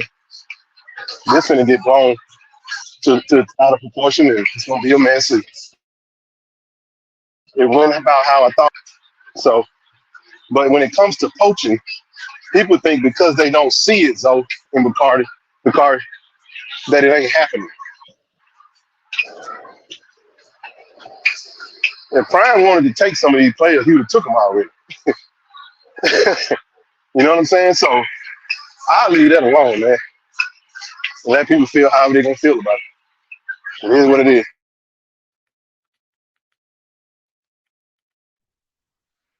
Yeah. Hey, can I answer this one question? Sure. Man, you can do whatever you want to do.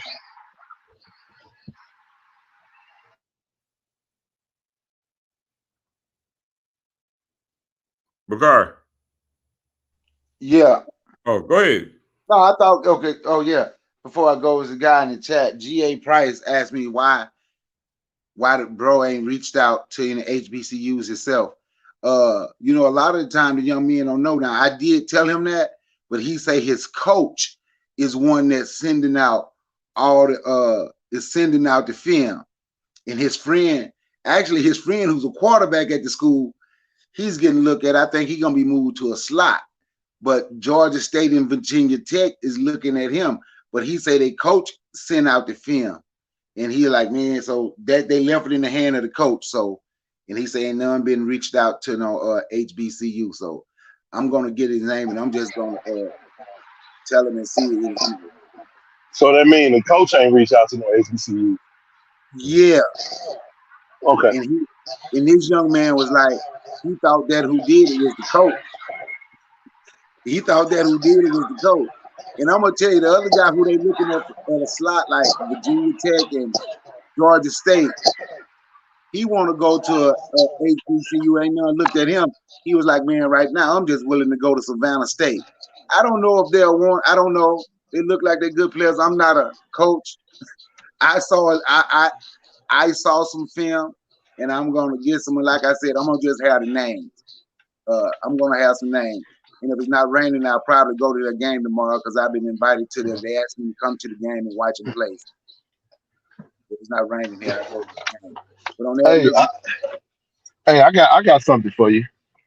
Just so y'all know, I'm gonna be interviewing Kobe Powell on Tiger Talk next week. and just so and we gonna have that conversation. We're gonna talk about that. I'm gonna find a way to, because I want to get his perspective. I want to get their thoughts on it. You know what I mean? We always talking for the players. We always talking about them, talking around them. Let's get the players' perspective. You know, I had a few conversations with a few players today, and people they don't like that stuff, man. They don't like it because they be like, "Golly, man, why people be doing that?" And I have to say, man, listen, we have passionate fans, and there's nothing wrong with fans feeling like. Because this is what I do want to say, brother, because I do want to protect your feelings and protect the feelings of those that was outraged today as well. Y'all had every right to feel that way because of all the shit that has happened, because of the stuff that has happened, because of what we have gone through. And everybody deals with this stuff differently, man. People have been dealing with all kinds of stuff. People have been dealing with abuse. People have been dealing with abandonment. People have been dealing with heartbreak, all that stuff, right? So if they got traumas in them, I might have gone to therapy and I'm able to better handle adverse situations a little bit better than maybe my fellow alum or supporter of JSU. But somebody else may see it and say, man, the sky is falling. And here we go again. And people aren't ready. See, people haven't really fully healed from all that stuff. So when they see that, I understand the reaction, just like Zoe just said. We understand the reaction. It's just okay, what do we do as mature adults with these emotions and with this reaction? You see what I'm saying? Because it's going on. It is what it is. And it's like, okay, is the sky falling? You can ask the right questions. There are people that can give some perspective. But I think what happens is some of us go from 0 to 60. And it's like, if you're not going 0 to 60, then you ain't seeing this the way I'm seeing it, and y'all ain't taking this serious, and this man is poached. And that's when I say again, you don't need a pitcher and a weekend visit to be poached by the coach from Colorado. I'm just saying, there are 3 players on the roster right now that was on Trinity Christian's roster. Deion Sanders as the offensive coordinator. And all 3 of them was his offensive coordinator. Well, he was their offensive coordinator. Number 1, Kobe Paul. Number 2, Desmond Moultrie. Number 3, Imari Matthews. Those 3 players are still at Jackson State, played for Trinity Christian, played with Shador and Shiloh, played for Deion Sanders and Coach Andre Hart. So just because you, who are an adult, who's living your full life, who living wherever you are, Jackson State to you is 4, 5, 6, maybe 7 games a season. You're not in the room. You're not in college anymore. You got a family. You got your life. You got your world that's going on. You're an adult, man. Your relationship structure is probably way different than, say, these 19, 20, 21-year-olds who don't work, who ain't got a family. They're college kids. And their teammates who was in the room with them. Oh, I left out Cameron Simmercraig, who also was on that team, who was also in that picture, who's also a player at Trinity Christian. So when you look at that, when you look at the perspective of that, and somebody say, okay, I understand Kobe Powell, but what about AJ Petty? Well, shit, AJ Petty was on the team with them boys as well. So if they ain't got nothing going on and something stuff say, man, I'm finna roll out here. So, all right, cool. There are Jackson State fans who have gone to Colorado games this year. There are Jackson State students who have gone to Colorado games this year. What I'm saying is people feel like just because they feel a certain way, you should feel that way. And if you don't feel that way, it's F you and everything about you. And that's where I draw the line at. Because now you're being disrespectful and now you're being intolerable and insufferable, man. And there's no dialogue, because who's going to have dialogue with a person that's going to disrespect them because they got a difference of opinion? And that's where the issue is. You're so damn angry that you're taking it out on young kids, man. And you're doing it publicly, all in the name of quote unquote God in the yard. But what you're really doing is like, again, you don't know and we don't know. I'm going to say this, and I said this in the Platinum chat today. Newsflash, people. T.C. Taylor and Deion Sanders are not enemies. They're not. These people ain't throwing these, like I'm saying, they're not, man. So again, things at the end of 2023 are far better than what it was at the end of 2022. So as time goes on, things will get better. Give it time, and it'll be okay. You know what I'm saying? You got the players having to come out and say, man, DI love, and reclaim their love for JSU because of the stuff that was out there today. And we get a lot of inboxes and a lot of chatter and a lot of people reaching out to us. Yes, players. I spoke to several players today that felt some type of way about what they were seeing. Yeah, and they confide in us who trust us. And I say, hey, listen, man, people are still emotional, And I have to give them perspective. I say, leave that stuff alone, man. Y'all stay focused. Y'all do what y'all do. And you go on about your day. Have a great life, man. Don't worry about whatever. Y'all stay focused on what's in the room. We got one more game to get, and it's going to be what it's going to be. Look, man. Go ahead. Here's a novel idea, kid. It's almost like we what's the word I want to use? They're intelligent, the kids. And what I mean by that is, you think they don't know if they will be in post? You think they're going to post the damn picture? You think they're going to post the picture? Yeah, will you have one to do it? Maybe one. But on average, they're not finna post the bear. They students JSU, they see what it is. You think they're going to post the picture and let you know they be in post? No. So somebody said that sounds like the kids are being steered from. I'm going to say this again, Brother George. I don't think you realize how much power Deion Sanders has, man. I bet you sure don't, dog. Y'all don't realize. Y'all are underestimating this man. Listen to me, man. If that man wanted to get most of them players, man, he would have took them already. Hell, Deion ain't winning with the players he got. He 4-5 right now, and they probably gonna lose to Arizona this weekend. That ain't our problem. That's not our problem. That's his problem.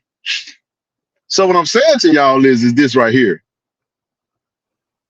Y'all didn't give a damn about no Kobe Paul at the beginning of the season.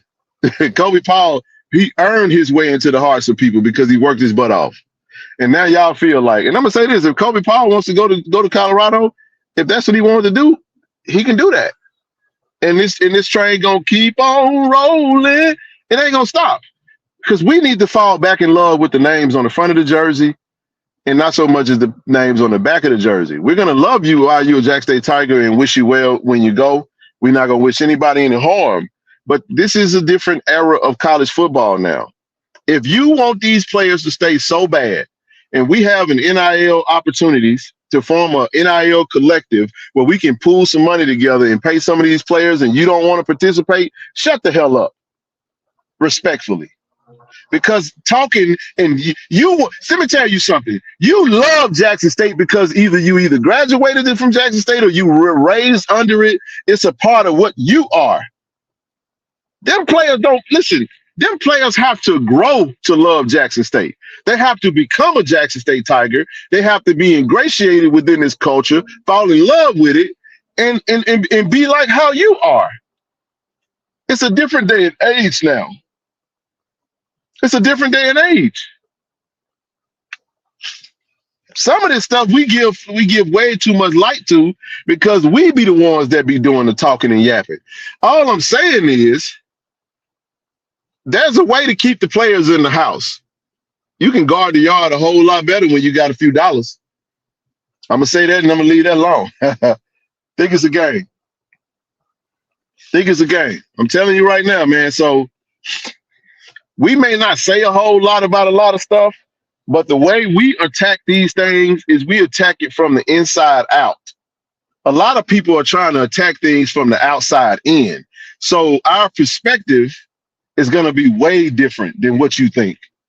We're going to attack it from the inside out. If I see something, I'm gonna let y'all in on a little secret and I'm going to shut up.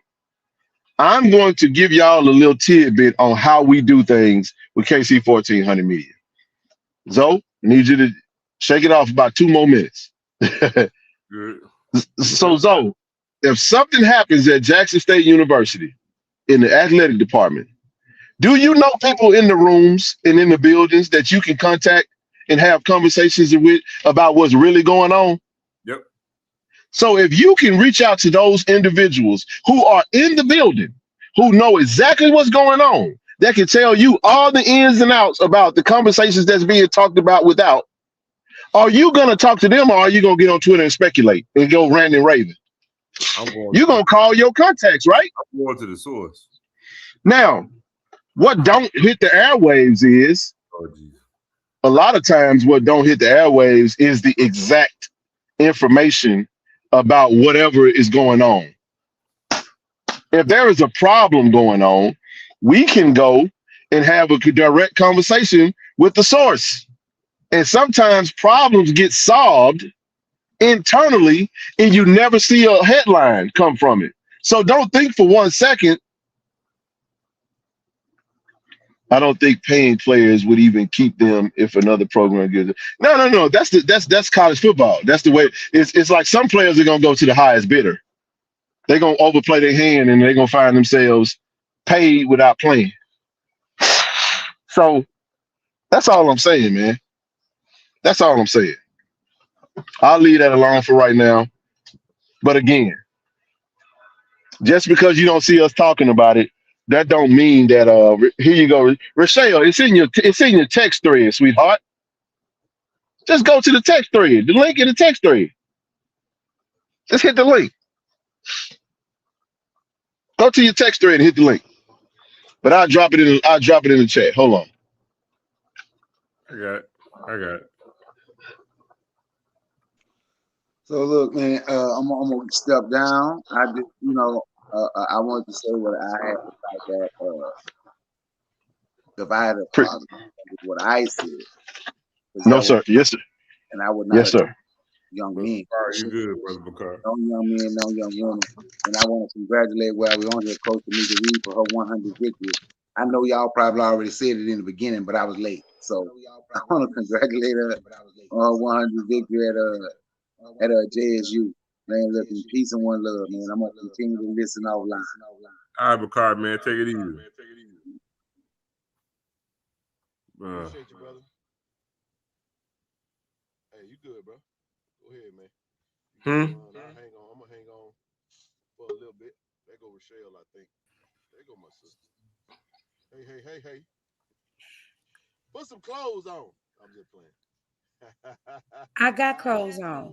I'm messing with you. What you got? I know you finna come in here singing and preaching and letting us know. Come on, talk about that trauma that's going on in our community. Hey, you finna go? Are you finna go, Zoe? Yeah, you finna go. Okay. Hey, bro. Appreciate you, bro. Get some rest, man. We got Appreciate you, Pimp. I rap to you.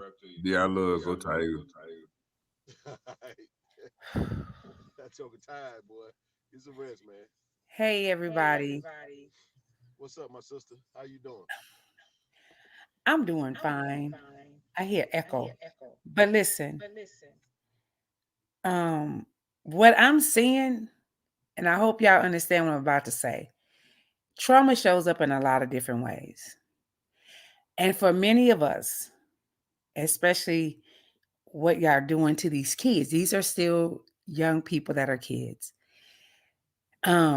This is deeper than Jackson State because a lot of us got rejection issues. Hey, hold on. Rochelle, can you hear me clearer now? Yeah. Okay, all right. I'm gonna go back on mute. I think I switched my phone switched to the car, but go ahead. You got it. Go ahead. And so what I'm seeing, like I watch a lot. Y'all are dumping your trauma from rejection from your childhood onto these kids. Let me say that again. And what I mean by that, I just want you to hear me and don't be defensive, but hear what I got to say. It's no way you can be this upset over what's going on right now. This is layers of stuff that a lot of y'all has happened. And so let me give you the word trigger. Because of what's going on at Jackson State, for many of y'all, you're being triggered. And what I mean by that is unresolved emotions that are not coming to the top. Because I guarantee you, if you sit still in a space and ask yourself, have I felt this feeling before? Your answer is going to be yes. Then I want you to ask yourself, where have I felt this feeling before? If you are in your 50s, say, did I feel it in my 40s? Okay, I did. Did I feel it in my 30s? I did. For many of y'all, this feeling of rejection is stemming from some stuff that y'all ain't dealt with from your childhood. So that's why everything is so, it's on your chest. It's you're carrying it, and you're now, if you will, vomiting it on everybody. You don't care if they're children. Like when I hear grown folks booing little kids, we're booing children. It's bigger than just the game. Some of y'all men want to say you're just overly emotional. No, that's some emotions that you have not dealt with. So the stuff that y'all are doing right now, it's like it's all or nothing. It's us. We are taking this to a level that's very concerning. But what it's showing me is that y'all got a lot of trauma that y'all have not resolved. And boy, this right here is bringing it to the surface. So at the same time, God can't be trying to tell y'all need some therapy. Y'all, some of y'all, the way y'all moving on these things, y'all are guarding the yard to another whole level. But I'm just watching how some of you guys are moving, and you're so emotional. And the problem is that because Jackson State have been hurt and have been rejected, and in a sense has been abandoned, it is now bringing up feelings that you didn't realize you still hadn't dealt with from your what childhood. Woo, yeah, you preaching now. So the reason I'm saying these things is, and someone said it, they are projecting. And the only thing projected mean is that all the stuff that you got going on inside of you, I'm gonna hit my beloveds. It's coming to the top. All the stuff that you have suppressed, because, for Black folks, y'all don't understand, it happened to your childhood, get over it. You can't get over it when the little child is still you. So because of all of this pain that Jackson State has been in, it has caused some of y'all pain that you thought you were done with. It has resurfaced back to the top. And that's why some of y'all are going straight in some spaces that I've never seen before for adult people. Because the stuff that y'all are writing is not an adult mindset, it's a kid's. Okay. I'm done for now. No, you speaking. You speaking now. I wasn't definitely to interrupt that. I just want to say this, man, because I love all my brothers out there that go hard for Jackson State.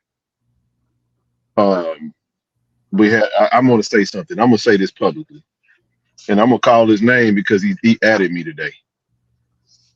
Brother Stoney, I don't have no problem with you, brother. We've had conversations, and when I said something today on the internet, I said, man, I choose peace. And I know Rev, shout out to Rev, Lit House, and I understand, passionate brothers, man, that go hard for I love Jackson State. Okay. I said to somebody today, you know, I don't really concern myself with how nobody feel about me because that really ain't none of my business, Rochelle. I just try to keep my face card clean. I try to keep my conscience clean, and I do right by people. You know, I want to be respectful and show love and show the God in the work that I do. You know what I'm saying? Don't tell me what you believe in. Just operate, and I'll know whether you're a believer or not by how you conduct yourself and comport yourself amongst his people, right? But I don't have no beef with nobody. I actually walked away from all the beef because I don't have time to beef with another brother that look like me. We got work to do, and we are doing a lot of work, Rochelle. You know that. I'm so thankful for you because, you know, you charged us and you motivated us and you got active with us, got us a foundation so we can actually do some good work and some next level work. And I understand something. I just want to say, man, just publicly that I don't have any problem with folks. All I asked was that folks, you know, show me the respect that they would want, you know, for themselves, and understand that we can fight the same fight, even if it's done in a different way, even in war. And I'm not a military guy, but for those that have the military, that military background, my brother G.A. Price, my brother Al B225, you know, and all, my brother Doug T. My goal is to show that two black men can have differences of opinion and sit on two different sides of an idea and still be in harmony. We don't have to come to a place where you want to annihilate me or I say the wrong thing and now you want to whoop me or whatever the case may be. It don't have to come to that if we all on the same team. Now I understand when you say Rochelle, this is something that I feel compelled to say because I said this today and I want people to understand that I can choose peace to my brother and still choose war towards the mission that we're fighting. Correct. But sometimes people feel like if you're not fighting the fight the way that they are fighting the fight, then you now are my enemy. And that's not that case. That's not that way. Correct. And I think sometimes we got to stop talking at each other and we have to ask the right questions. Because what I know is that a lot of what we do, it's not public because we purposely don't do it publicly because of, and I'm gonna say this too, a lot of what we do, we have enemies without and we have enemies within. We deal with hate, we deal with clout chasers, we deal with all kinds of stuff. Okay, you don't know the bull junk that we have to deal with from people who feel some type of way about the work that we're doing, because when we do the work that we do, some of the stuff that we do makes some people feel insecure. But I'm sorry, I was called for this. I know that already. Mm-hmm. You're not gonna take me off my calling because I'm being equipped for the mission that's at hand. I'm tired of Jackson State and the mess that we keep finding ourselves in. Because at some point, Jackson State, listen to me carefully. Jackson State, we got to look in the mirror, man.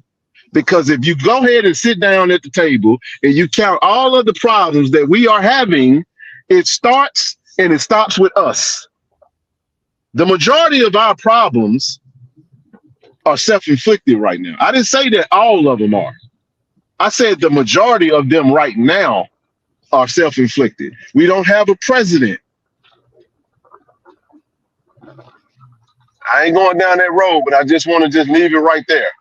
We got articles about misuse of funds with the Development Foundation. We got all kinds of stuff happening right now. So I understand the emotions of people who feel some type of way when they think, damn, now this. They just released it. The young man that we thought committed the murder at Jackson State just got released today. So now we don't even have a suspect now.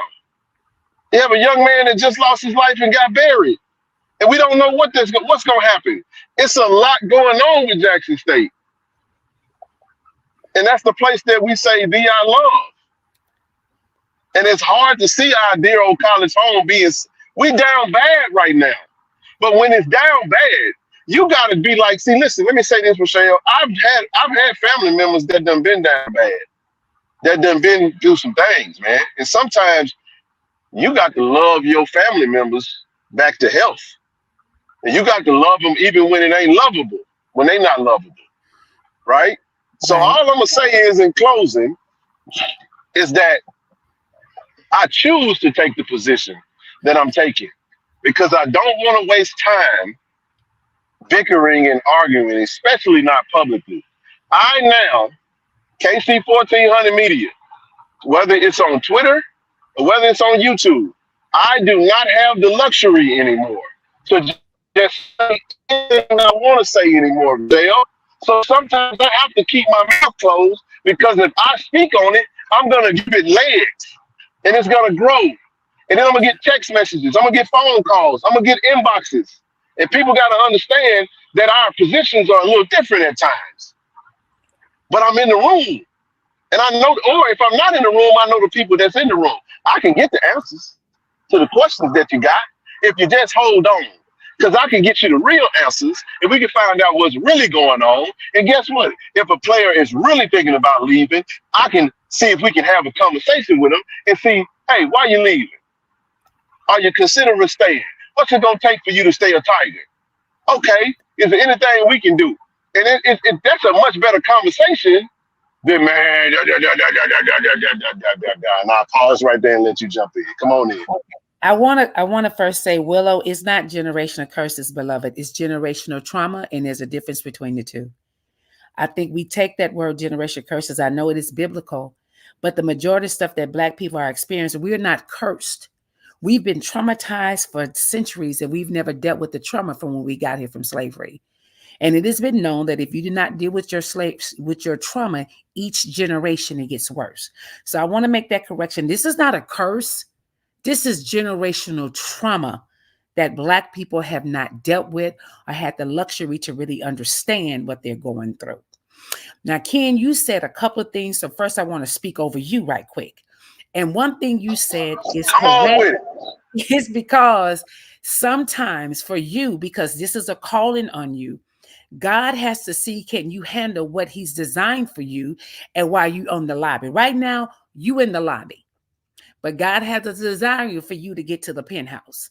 But if you can't handle the penthouse, I'm going to get there too. I'm getting to the penthouse, baby. Oh, yeah, what I'm keep saying going. is that each piece of what you're going through, God is trying to see how you handle the situation. Because guess what? The situations will always be there. You can't stop people, but you can deal with how do I react to those people. Then when God see how you handle it, okay, my son, he handling this. Let me take him to another floor. But each floor that you get on, Ken, you will get opposition every time. So I agree with you when you're saying that this is your calling. And God is trying to see how you handle the mess, because the mess will always be around you. For one, because you're dealing with traumatized people. And when you're dealing with traumatized people, you have to handle them differently. You still speak your truth, but you still got to handle things a different way. So for you, I believe God is trying to see how you go handle these situations to see can you handle where he wants to take you. Now that's for you. Oh, no doubt. Okay. No doubt. And let me say that about that. Let me say one thing about that. I'm not looking to get baited. And this is the thing. My thing is simple. It's like I always think about my kids, Rochelle. I think about my daughters. And if I'm having a conversation, I have to consider them now in everything I do. And I say, well, if I say this or if I'm doing this, how do I look when they look at me? You know what I'm saying? Because I got a couple of perfect kids now. You know what I'm saying? I did good. You know, that oldest, I love her to death now. She, that's my baby, that's my big baby. But at the same time, my point is, I understand that, and I'm always mindful. I did not used to think like this, but this is the growth. Yeah. And I say, well, man, I ain't trying to go there. And I know that sometimes, man, people are dealing with stuff. I don't know what people be dealing with. Mm-hmm. And man, you can get into some internet beef with somebody and they having a bad day, and these people see you, and I don't even know these people, man. They know me, but I don't know them. And next thing you know, somebody run up on me and bag me into a corner and be like, what was that stuff you was saying? So I tell anybody, man, I come in peace, brother. I don't want no animosity, whether we agree or disagree. So I just want folks to understand that we can. There's more than one way to skin a cat, and all methodologies is not. So I mentioned war. I mentioned my military brethren who support this platform. Everybody's not on the same, and maybe Al B and Willie and Brother GA and them, they can give a better perspective of this. But I know that everybody is not on the front line. Correct. You got various different individuals that are operating in various different roles from a military standpoint, and it's all one big army. But there's many different. It talks about, even the Bible talked about, there was many administrations of the Spirit, but same Spirit, different administrations. You know what I mean? Many people can do different things. So I just think sometimes we find ourselves wanting to see. We really want to see us in everybody else. But like Zoe said earlier, I prefer the uniqueness of who you are. And Rochelle, I love your approach. Because see, you're going to take an approach that I'm not going to take. I'm going to take an approach you're not going to take. And that's the beauty of KC-1400 Media Group. Now, I know TD was doing some things. People love TD, his perspective. TD comes on, he's very calm. He's not on social media, so he's not distracted by some of the things we get distracted by. Because I'm on Twitter, I'm on social media. Sometimes I have come on this platform and have been triggered by what I read and what I saw. But TD don't have that. That's why we need a TD, because TD is older. You see what I'm saying? He's more methodical. He's more structured in his words. You see what I'm saying? And he chooses words carefully. So a lot of people will gravitate to him. Everybody Absolutely. Somebody to look at on this platform. That's why you do it that way. Because if it was just me, I'm a sitting duck. But if you get a Rochelle on this thing, you get a Zoe on this thing, you get a TD, you get a Nook, you get a KT Duck. You see what I'm saying? Now you got various different and there's a lot of people that people can try to identify with, and that's why they love what we do. So I'll pause right there and I'll let you jump in there. Go ahead. And this is the other thing in reference to our school. I see things in such a different light. And what I mean by that is that some things we have been hid. I think I put in the scripture about everything that was done in the dark will be revealed for the world to see. And even when it comes to our school, Jackson State, God cannot bless us with mess. Let me just say that again. God cannot give Jackson State what it wants, because for some of the people that in those positions, they can't handle the greatness. That's why we've always been struggling in some places, because we don't like change. And some of us would rather stay where we are so we can keep the power that we have, because that's all they have. Like for some people to have the clout that they have with Jackson State is kind of like an obsession, if you will. And that's all they have. That's all they know. How dare you want to take the one thing that brings me joy? So I got to shut all y'all down. I would do just that for my own. And that's what I mean by I'm seeing a lot of traumatized people talking, and it's coming up. And even when I look at what they're typing, Ken, I'm going, oh my God, that is not a grown person that just typed that. That's a grown person, but that little boy in him is exploding and going all the way to the left. And a lot of us don't want to acknowledge that we are doing extra because of some stuff that we have experienced and we felt rejected. And no one cannot tell me. And I see the rejection. I'm like, why are people on our school? But I've done my healing. But for a lot of us who don't believe in therapy, I just got a public service announcement for you. The stuff that you're doing is the stuff that's always been in you that you never released and you never thought you had to deal with. Now, let me just stop right there and say this. Protect the peace. Yeah, by any means necessary, for sure. And I love my people. I promise y'all, I love y'all, the ones that I don't know, the ones that support me, the ones that don't. But God did not bring me to this platform just for Jackson State. For some of y'all, this may be the only bits and pieces of therapy that you may even hear of. Because one, you don't know what it looks like. Two, you got too much shame inside of you. I'm here to let you know. Sunday, I'm doing something called, do you want to know why you move the way you move as an adult? You ought to treat your childhood, what's in your roots. I don't care if you're 60 watching this. I don't care if you're 70 watching this. If you have not dealt with the trauma from your childhood, it is bubbling up right now. And sometimes God used the weirdest things to get your attention that you need some peace in your life. I would encourage y'all on Sunday to jump on. I'm going to talk about your attachment styles. And a lot of us have insecure attachment styles because we would never had the security that we needed to propel. So I see what we're saying, but you don't need to be this angry. The anger that I'm seeing from some of y'all got me nervous. Like, it's not a betrayal. If these kids choose to leave our school, I think if Ken have not said nothing else in the last year, the portal is brutal, but it's part of the system. Get used to it. If they choose to leave, that's great. Let them leave. People can be replaced all day, every day. It's some people Facts. waiting their chest. I don't know why we so upset. People have a right to leave, but it doesn't mean. Let's talk about this. If y'all don't believe what I just said, what's our record, Ken? 7-3. What's our record? 7-3 right now. Yes, ma'am. Okay. And how many people did we lose last year, Ken? We lost over 60. And what did we do this year, Ken? 7-3. We won. With over 60 people, young men choosing to leave the school, and we still came out with a winning record. Public service announcement. You are replaceable. Don't believe me? Die today and see once you be replaced tomorrow. You better believe that. Let me say that again. Don't you ever think that you're not replaceable. For you out here thinking that can't nobody do without you, die tonight. They'll figure it out. Jackson State lost over 60 players, but we figured it out. So why are y'all stressing over these young men leaving? Why are y'all going in ham? That's why I said this is not these boys that y'all are mad with. Y'all feel betrayed, but the betrayal that you're feeling is not from these kids. The betrayal that you're feeling is from a child that was rejected, either by your father not being there for you. I can go there.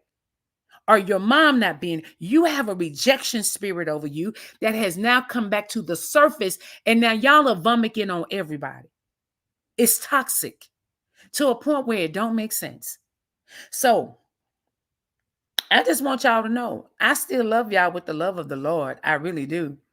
But what I see is the pain that a lot of y'all are experiencing. And this is to my men, especially to my beautiful Black kings.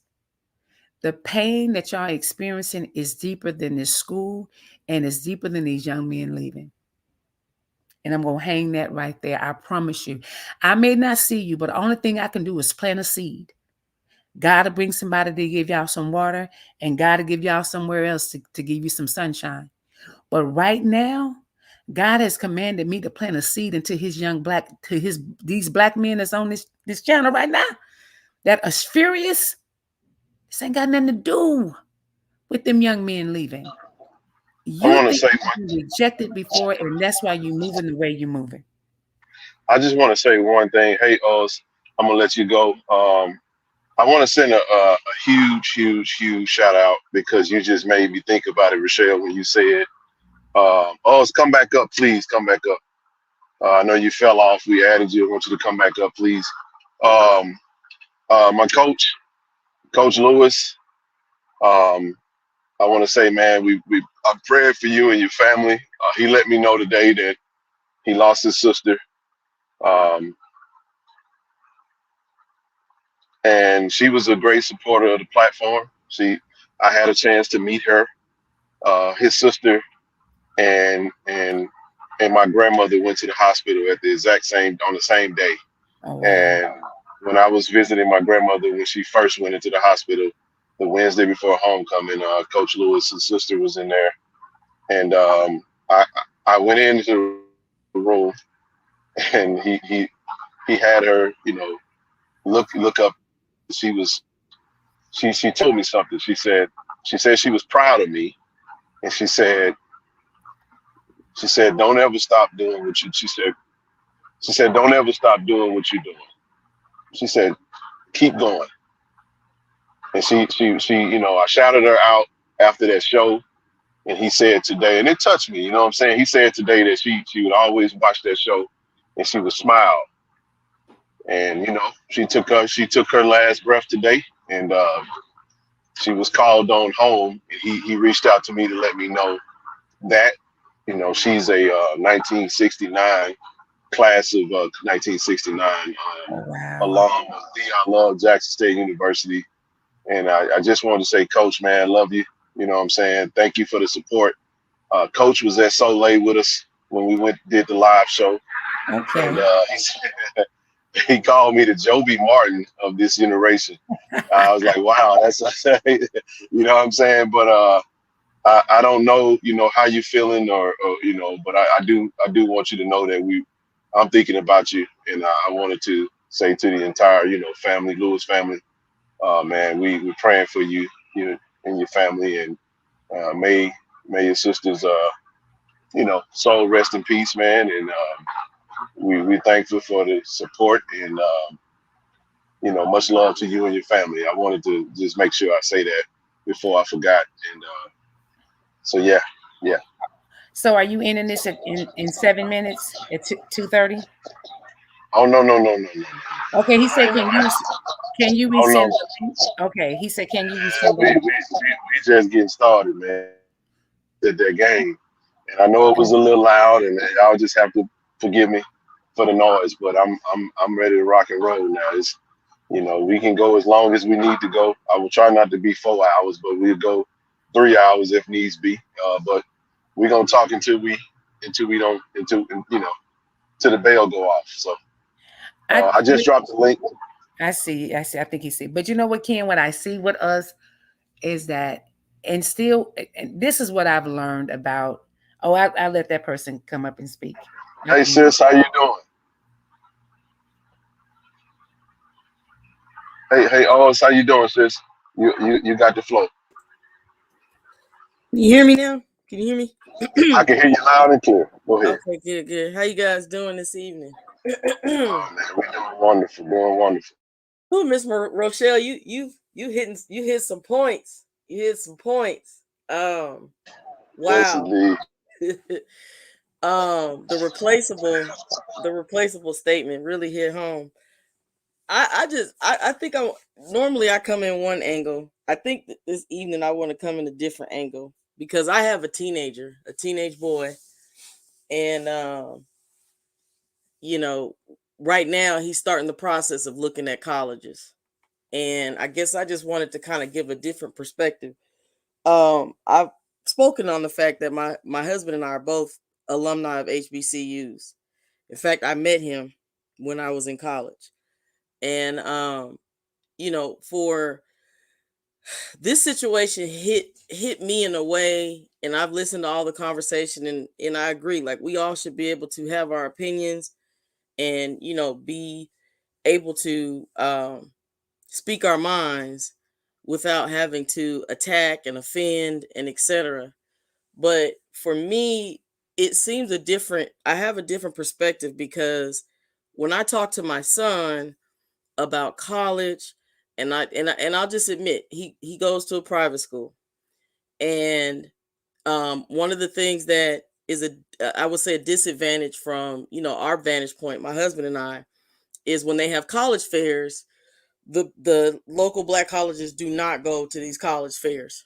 And so we've already, you know, taken the responsibility of widening his spectrum so he can make a decision about where he wants to go and what he wants to do. I took my son to the Celebration Bowl last year because he's never had that experience of going to, you know, an HBCU game, and I thought it was a good one because it wasn't just Jackson State and you know, North Carolina Central. It was in a plethora of black colleges there, and so it was a good experience for him. And he, you know, he loved it. He loved the environment. On top of that, you know, he's a teenager. He watches a lot what goes on, and it just kind of hits me because when you're talking about how the players feel and you're talking about that perspective, that you're absolutely right. These are the things like that my son looks at when he's looking for where he might want to go or what he might want to participate in. And of course, you know, it's a weird perspective, because I think sometimes people, you know, I think Miss Rochelle hit the head on the nail when she talked about, you know, trauma dumping. But at the end of the day, a lot of times I've realized the people that somewhat, I don't know if I say make us look bad, and I'm speaking of HBCUs, and I can speak on that because I work, I went to, etc. But sometimes it's not even necessarily people that are directly in here, you know, that you quote unquote that love JSU, like you said, that you know were born into it, that went to it, etc. And it's a very double-edged sword, in my opinion, as a professor, and then also as a mother and as someone who works in this arena, because you got a tough situation where sometimes these kids are looking at what's going on. And again, you know, if I'm trying to expose my son to something, and that's something that he may want and he likes, like he had a great time at the game, he loved that environment, but then he sees something like this, they're paying attention. And sometimes, I think someone else said it might have been Zoe, don't insult these young men's intelligence. Like, at the end of the day, my son plays sports and he's a 4.0 plus student. So he has, you know, different realms of how he may participate or go to college and how that may happen. And I'm happy for him. And I want him to make a decision for himself. But again, if I'm trying to introduce him to different things and and I'm going to be honest, his view on HBCUs is a little skewed because of what he sees on social media, because of these different types of things. And I'm not like blaming anyone particularly, but I'm saying this is what they look at when they're being introduced to these different types of things. I want him to make whatever decision is best for him, but I also want him to have different types of exposure so that when he makes that decision, it's because it's what's best for him. But I also want to say this.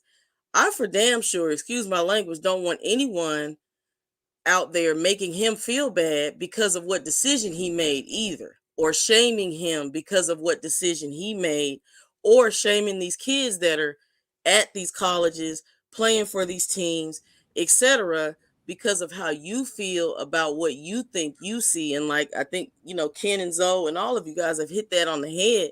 You got to take a step back and stop trying to dictate and rub off on other people what your toxicity or what you feel on the inside.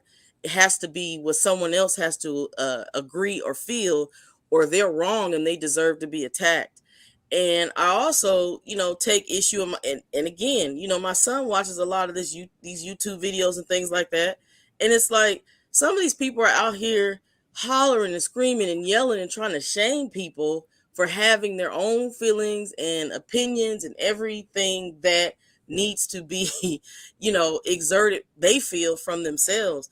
And I cannot get on board with that, because again, I always think about my son, and I think about the fact that he's going to be going to college, and there are colleges like Jackson State, you know, Alabama A&M, et cetera, that are options for him. And it's a tough thing, and it's a tough position for him to be in, because I'm gonna be honest, he can likely go to any college he wants to go to in this country. And at the end of the day, I'm not going to let somebody shame him if he chooses what you don't think is best. But I'm also going to tell you that he's not going to be favorable to go to a situation where he feels like he's not going to be comfortable, or he's going to be shunned, or there's going to be drama, or he's going to be controlled in regards to what he can and cannot do, or limit his college experience. Yes. You know, that goes both ways. Yes. So how dare anyone try to make these kids feel bad about what they've decided to do for themselves? We have to allow them to be adults and make their decisions. And just because you don't agree with what they've done, that doesn't even mean it's a bad decision, a harmful decision, etc., etc. Like, we've all watched this whole situation play out over the last almost year.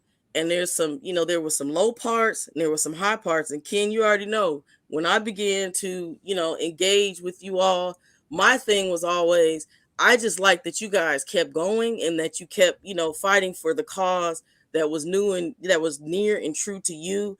And you've continued to be genuine and do that. And that's the best way to continue to move forward.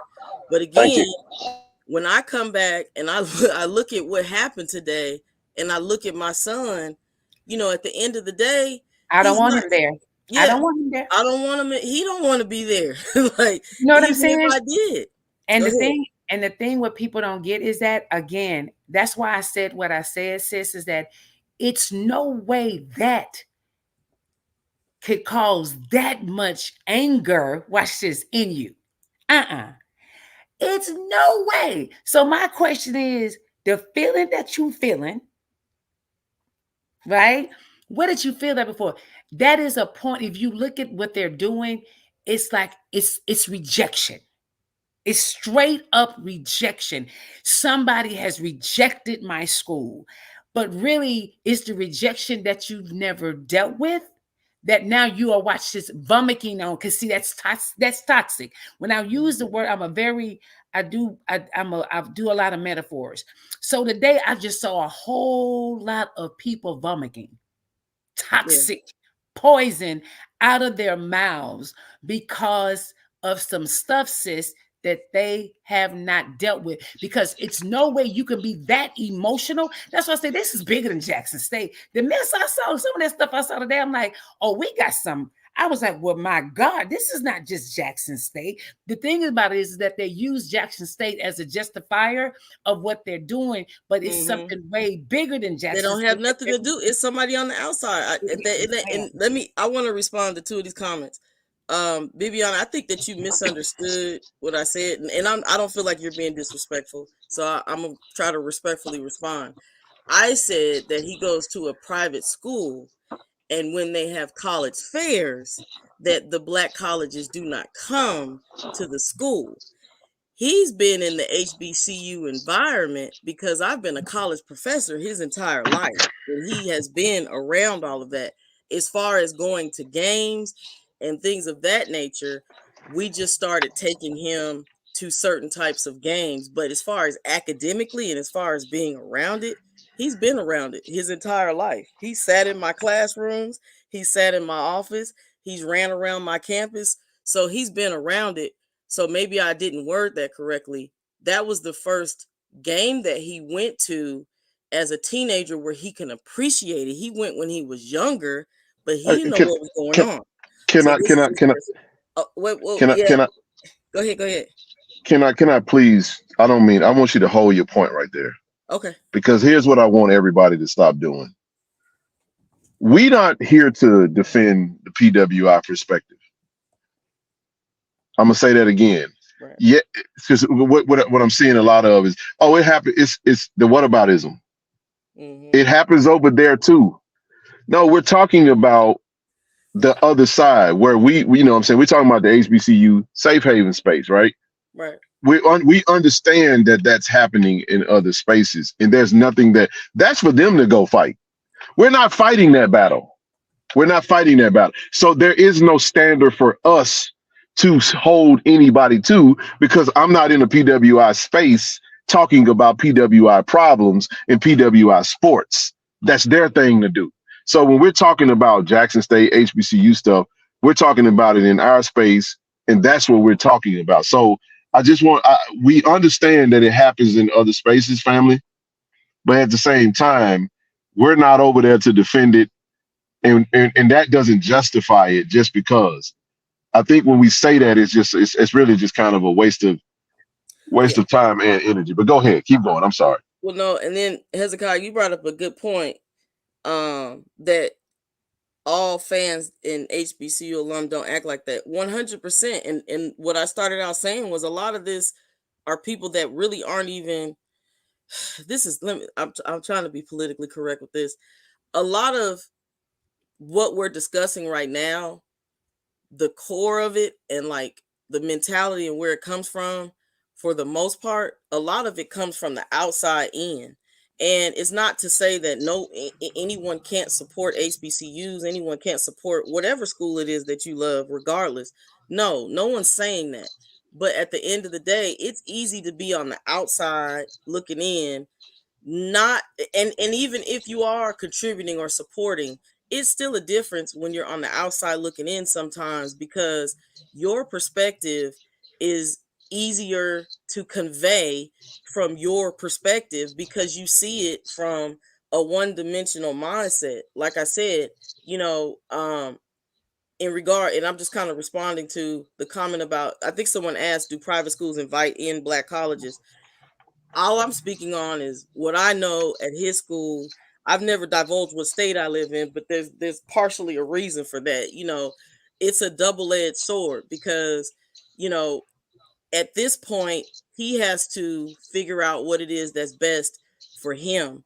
And I'm not, well, all I'm saying is I'm not going to force him to do something because someone else feels that's what he has to do as his mother.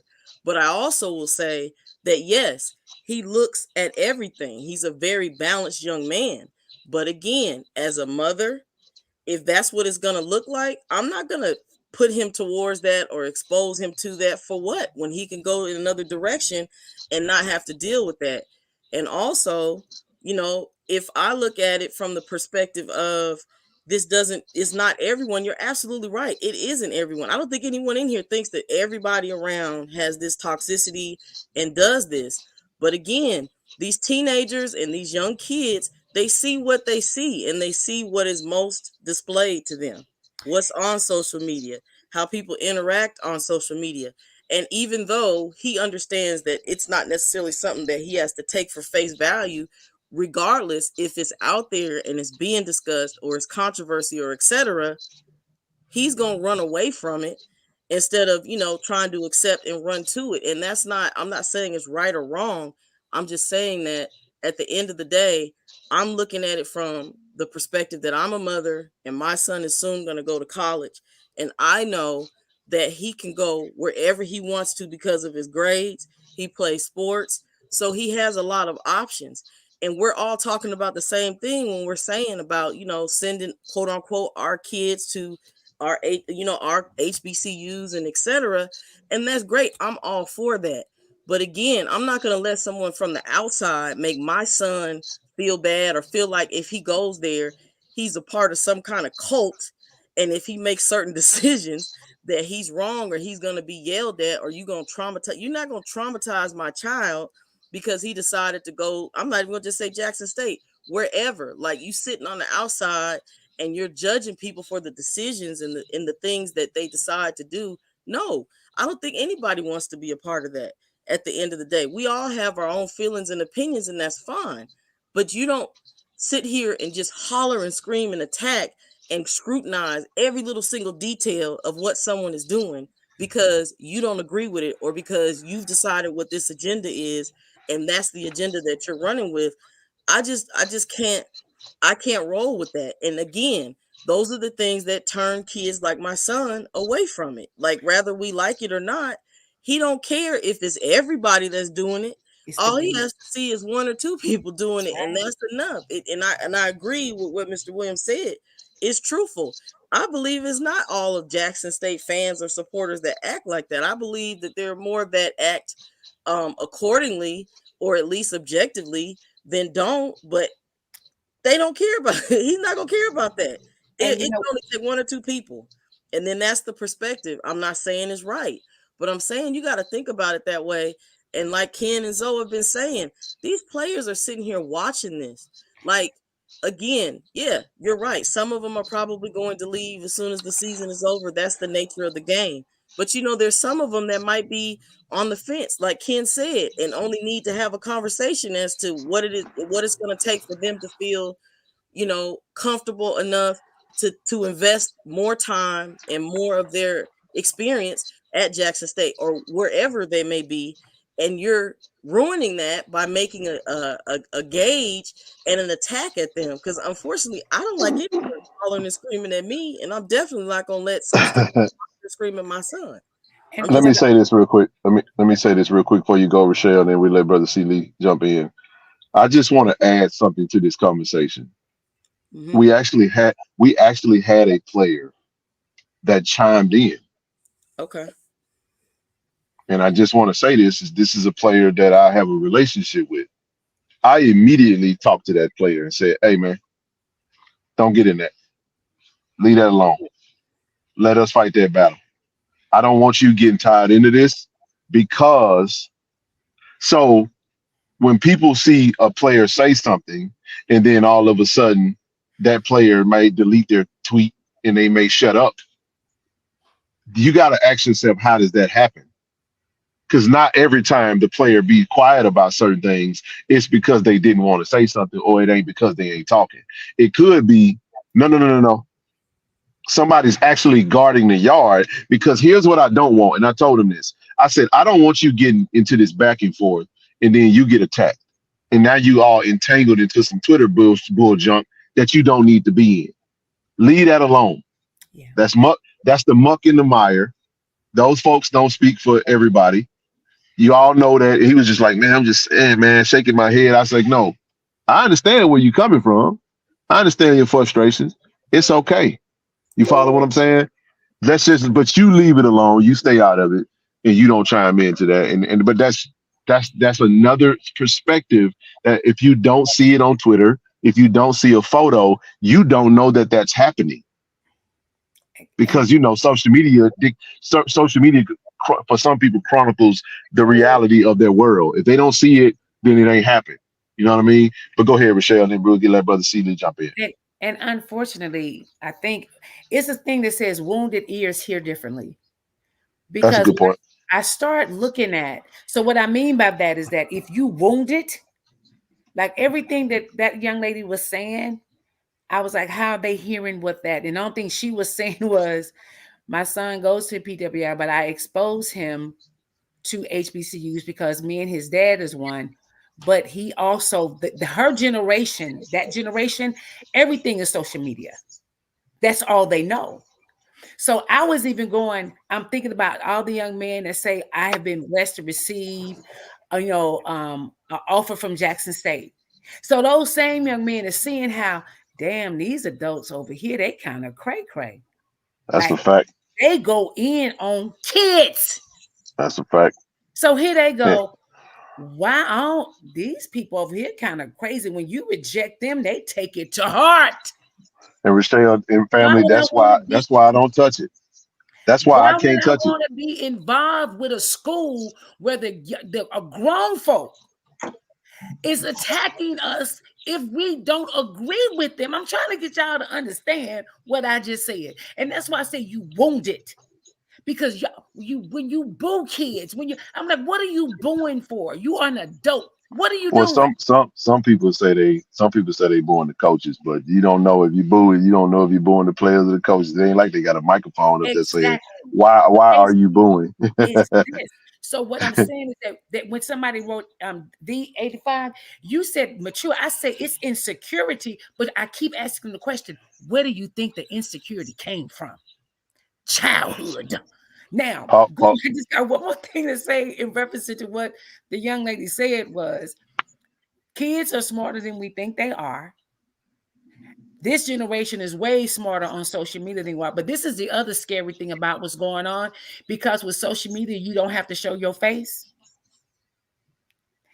A lot of people y'all arguing with ain't even real people.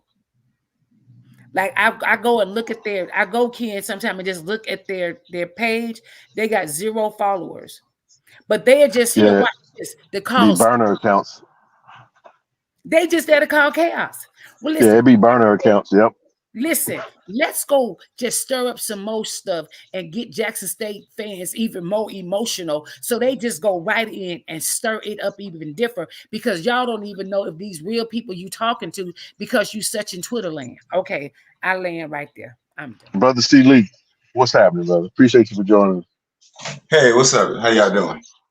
Wonderful. Couple of questions. I'm gonna end up where y'all are, but I'm gonna come a different way, and I want to ask you some questions, Ken. I just want you to answer some questions for me. Okay. Today we had a discussion, and we talked about, say, 3 or 4 things. Mm-hmm. Of those 3 or 4 things that we discussed, how many of them did you and I decide may not be good to air that out? How many did we decide? Oh, yeah. Man. So we understood that everything that can be discussed doesn't necessarily need to be discussed. Yeah, I know one particular you talking about for sure. Yeah. Go ahead. So that's my first point, is that getting people to understand that everything that's in your mind may not necessarily be something that's constructive to come out of your mouth to say. Yep. The second thing is, here's something that a lot of people have to learn. While can't nobody tell you how to love something, you can't tell somebody else how to love it either. Right. And so just because I may want to love Jackson State one way doesn't necessarily mean Ken has to love it or move. And if he doesn't do it the way I want him to do it, that doesn't mean that he doesn't love Jackson State as much as I do. What we have to be able to do is to understand that if other people may not necessarily be moving and doing what I would want to do, does not mean that they love the school any less. And I'm gonna move toward, and I'm not a very religious person, but I want to move toward a discussion about Timothy and Paul. And what a lot of people don't know about Timothy and Paul is that they had a falling out because Timothy, they were both preachers, and Timothy brought a young preacher to Paul. And that young preacher wasn't moving like Paul thought he should have been moving. And do you remember what Paul did to Timothy about that young preacher, Ken? I do. What did he do? Tell me, remember what did Paul do? If I'm not mistaken, what had happened was Paul was like, he ain't rolling with us. Right. Paul was like, he got to go this way and I'm going that way. But watch this. But they both spread the gospel. I'm gonna go on and finish it, brother. So exactly. So I'm sorry, I was blowing my nose, so she got me. She beat me to it. Go ahead. Not only that, Paul went off on Timothy, blessed him up. If Paul did everything except cuss Timothy out, because we know Paul's spirit wouldn't let him cuss him out. And do we remember what Timothy did when Paul went off on him? He did absolutely nothing. You know why? Because Timothy loved Paul. And then a couple of days later, what did Paul do? He came back and said to Timothy, hey man, my bad. Just because your boy ain't moving like I'm moving don't mean he ain't committed to what we doing. Facts. And at some point, we have to realize that everybody's commitment. One of the things I learned working with a lot of folks in the civil rights is that some people gonna drive the bus, some people gonna ride on the bus, some people gonna fix the bus, somebody gonna change the tires, but everybody's motion in the movement is not gonna be the same. And so because of that, we have to give people latitude that just because their ministry or their motion is not like ours, don't mean that they are not serving the people of the school. And also, let me say this, we also then need to be able to ask ourselves if I may need to step back. So I'll use myself as an example. Ken, have you and I continued to talk and be in contact for, say, the last 3 weeks? Last 3 weeks? Yeah, I mean. Right. Have I continued to shoot you emails and without question. Like the stream and all of that? Yeah, you called me today. We talked on the phone. Like, yeah, we've been talking, no doubt. So, but a lot of people would have taken my absence for the past 3 weeks as he ain't messing with Ken now. You see my point? Yeah. See my point? And what I had to realize was, okay, I had a position. I had a position about who I thought should and shouldn't be coming to the stream. Yep. I had to realize that maybe my position was causing more chaos and harm.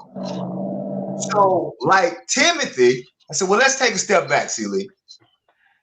Just because other people don't feel that certain people shouldn't be coming to stream like me don't mean that those people love Jackson State any less than I do. And in fact, maybe I would have been hurting Jackson State if I just would have kept being in the chat calling people that name that I was calling people every Monday, Wednesday, Friday night that I didn't want to be here. We ain't gonna revisit that name I was calling them, but I think people remember what I was calling. My point is that just because that, again, coming back to what we're doing online and what we see people doing, just because I decide to love Jackson State a certain way, just because I decide doesn't mean that people who don't hold my position love. And what I had to learn, I'm 54 years old, people need to learn is sometimes it is truly best to keep your mouth closed and let something play out rather than to say something and then have to go back and try to clean it up. Because the problem is you don't have to clean up nothing you didn't say. Your silence can't be misquoted. Exactly.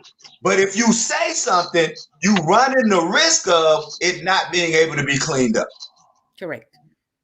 So, I'll just say that's the point that I think a lot of people are learning or need to learn, is that just because we move a certain way, just because we behave a certain way, doesn't mean, look, we've all played sports and we've all played multiple sports. I played with a guy, Sister Rochelle, Professor Earl's English, Brother King. I played with a dude. He was so laid back, you couldn't have convinced me he cared whether we won or not. Like, he was just that laid back. And I never saw him hurt us in 3 years playing with him. He wasn't rah-rah, he wasn't rowdy, he wasn't noise talking. He just showed up, did his job, was always one of the best two players, but his behavior was nothing like mine. I played with animosity and fire and anger, mostly because I ain't have no talent. So that's the only way I can stay out there. I had to have animosity and anger because I wasn't bringing no talent to the field. I'm gonna be real clear. I wasn't bringing no talent to the court. All I had was anger, and I was the dude. I was the dude that if you played against me, you hated me, and probably if you played with me, you hated me. But I did the dirty work that wouldn't nobody else do. But I had to realize that not everybody was gonna play that way. And once I learned that not everybody was gonna play that way, and not everybody was gonna hate the players from the other team, correct, then it put a lot more peace in my life. Trying to worry about how the most stress you can have in your life is worried about how somebody else is supposed to act. If you really want to alleviate some stress in your life, stop worrying about how other people are supposed to act. And I stopped there. What one thing you said, I got some really good quotes, y'all. Y'all can repeat after me. Never think people think the way you think. Because I ain't gonna lie, Brother Seeley done told us, as far as he's concerned, at the stadium, we shouldn't even have a visitor side. He wanted it all sold out for Jackson State. There you go. Listen, that's it, and I respect it. But I love what he said, is that just because we are, and this is the thing I'm trying to figure out, who think alike all the time anyway. I know Zoe and Ken are buds that talk every day, but they do not agree on every single thing. Me and Ken can talk. We don't agree on everything. Why? Because Ken has a brain just like I got a brain. All of y'all have this thing. But that's what I mean by Brother Seeley, is when you can't, this is what I tell people all the time. I say, okay, this is what's funny to me, Ken, and y'all gonna understand this, Professor, is when we have a disagreement, I can tell the people, I say, you know what? I think we just gonna agree to disagree with that. I respect, this is what I say, Ken. I respect your thought process, but I am amazed of why that's not good enough for certain people. No, you need to listen. I said, no, I'm not trying to get you to agree with me. I said, I respect your train of thought. All I'm asking you to do is respect mine. And Ken, that's where the problem comes in. Because they was there over and over again to try to convince me that I need to think like them. I'm going, I'm not arguing with you. I said you have a valid point, but no, you need to understand. And that's why I was like, okay, this is deeper, Lord Jesus, than I realized, because I'm a grown person. You can't tell me how to think. But they can't take that because it's a hot mess. So I love you, brother C, when you said what you said, but you're right. People probably think he ain't been on for a while. Yeah, he ain't messing with Ken them no more. Because you got the ones that's ready for them to say that. Yeah, because some people don't like Ken anyway. That's why we ain't gonna support, which I think is crazy. You come into this, you come over here every day just to see, and then this is what's crazy, Ken. You got people who that don't support you that still come in and watch you and don't support you and get mad every day because people are watching and supporting you. Okay. That's a deeper level of like I said today. How people feel about me ain't none of my business. I ain't even wasting my time with it. This is what I'm gonna say. I'm gonna say it and I'm gonna say it again. I'm gonna give the respect that I want people to give to me. Period. Point blank. I'm learning how to be very considerate of everybody's opinion. Like, that's your opinion. All right, cool. That's how you feel. It is what it is. But I love what Celie said. He said pretty much the same thing that we said earlier, just in a different way, which is, and I think everybody was saying, I think what kind of got me at, I don't even know who that dude is, Christopher Duke.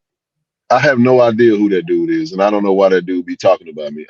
He got some type of weird obsession or something with me. I think he may be a bot though, Ken. No, I don't know if he is or if he isn't. I'm not in those I'm not in social media chats anymore. I'm not in those Facebook groups. And sometimes people, let me say what really be going on. And I'm gonna say something because I can speak to this. Sometimes it's not there's a difference between jealousy and envy. Oh, yes. So two different things. And I think sometimes people deal with envy. And then I said, not necessarily me. They may deal with, if they see something, they may see a character trait inside of you that they wish they had within themselves. You see what I'm saying? You may have some confidence. You may have the ability to orate or articulate your thoughts, and you may have people follow your opinion. You may have, like, some people don't like the fact that they feel like Ken has a following. So what that has done is that has created Ken enemies. But I always tell everybody, there is no Ken without Zoe and Rochelle and TD and Nook. Like, we're a group. Don't make it about me. You know what I'm saying? Even though they want to, I get my name, and I've explained that 100 times. You can say what you want to say, but that's how I move. Everybody knows that's how I move. You can ask anybody within the circle. That's how I move. I put everybody else before myself because it's not about us. It's about the mission that we're on. And I'll be the face. I don't mind that. It comes with the territory. But I know that I'm not gonna give any energy to the negative energy band, because it's really just a distraction. It's a diversionary tactic of the adversary, man. And we're not trying to get distracted off our mission, man. If you want to be mad and punch the air, I'm gonna leave you over there. Yeah. But it's easy. My block button, my mute button. I love blocking people and muting people on Twitter. If I see something and I just be like, you know what, man, I don't need to read this stuff. I'm just gonna mute them. Yeah. I mute them and move on. I agree with you. Straight up. I think also, Ken, I was thinking about something you said. It's just like, why me? I don't understand it. So that's why I said for you is, why not you? I just still believe in the scripture. In everything we do, we have a reason, a season. And for such a time as this, I still believe that saying, and I hold true to it for you, that this is just way so much bigger than you. So I honor you today. I did come in because when I saw it, I did just say, Polly Tink Tink, who are you? Because I was like, where did that violence? It was so violent. It was violent. And I didn't understand it because I was like, hold on, that's my brother now. Let me reel my own self back in. But I still see a lot of disappointment and a lot of abandonment and a lot of rejection. So I'm going to always find some therapy up in here for y'all, because that's what that's my calling. I wish it. The man said Kenemies. Man, I don't know these people. That's what's crazy. I've never seen it. Let me tell you, most of these people that, There's a handful of people. Well, I ain't gonna say handful. Most of these people, I couldn't spot them out in the lineup, man. If you put them in front of me, so why would I waste my energy on that stuff? And then that's another thing that pisses people off. Sometimes people get mad because you won't engage with their foolishness, so they try to provoke you to anger or provoke you to action. Yeah. And that's why I mentioned the brother that actually tagged me today, and I'm like, come on, bro. We've had conversations. It's cool, man. It's all love. I come in peace. I ain't got no beef, man. I don't want no smoke. You good, man. However you feel, man. I respect your mind, respect your thoughts. It's all good, man. You know, if I'm a FN, then just leave me be. Let me be an FN over here to myself, man. Why you messing with me? Leave me alone, man. Leave me alone, man. I'm gonna use John Poe. Do you think I wake up your opinion to me? What did he say? That ain't got nothing to do with me. So even I'm learning, even for me and the platform that I do in mental health, is people. Oh, she thinks she know. I don't know everything. I'm just telling you what I've learned. But why are you so concerned and why are you so upset about it? That's the part because people are following me. Okay. So Sonic. I'm gonna let jump back in there, but Sonic Boom C98 Class 98. A person can't have a problem with someone that they don't know. That's not a problem with that person. That's an internal problem. That fella don't know me. I've never met this dude. I've never known this dude. I don't know anything about him.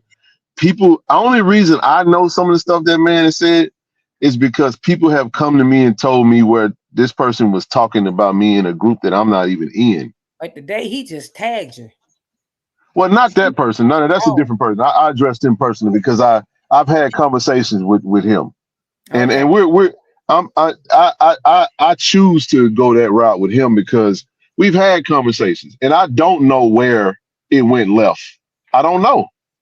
Maybe it was something that he felt that I should have had a perspective on that I didn't have. That's okay. And like I've even said, I've never been disrespectful. I'm not gonna be disrespectful. I'm not gonna disrespect the man because he feel how he feel, but I'm also not gonna tolerate no disrespect. So if I get disrespect coming my way, I'm just gonna end the conversation and say, "Hey, have a nice day, man. You good, man. You be blessed."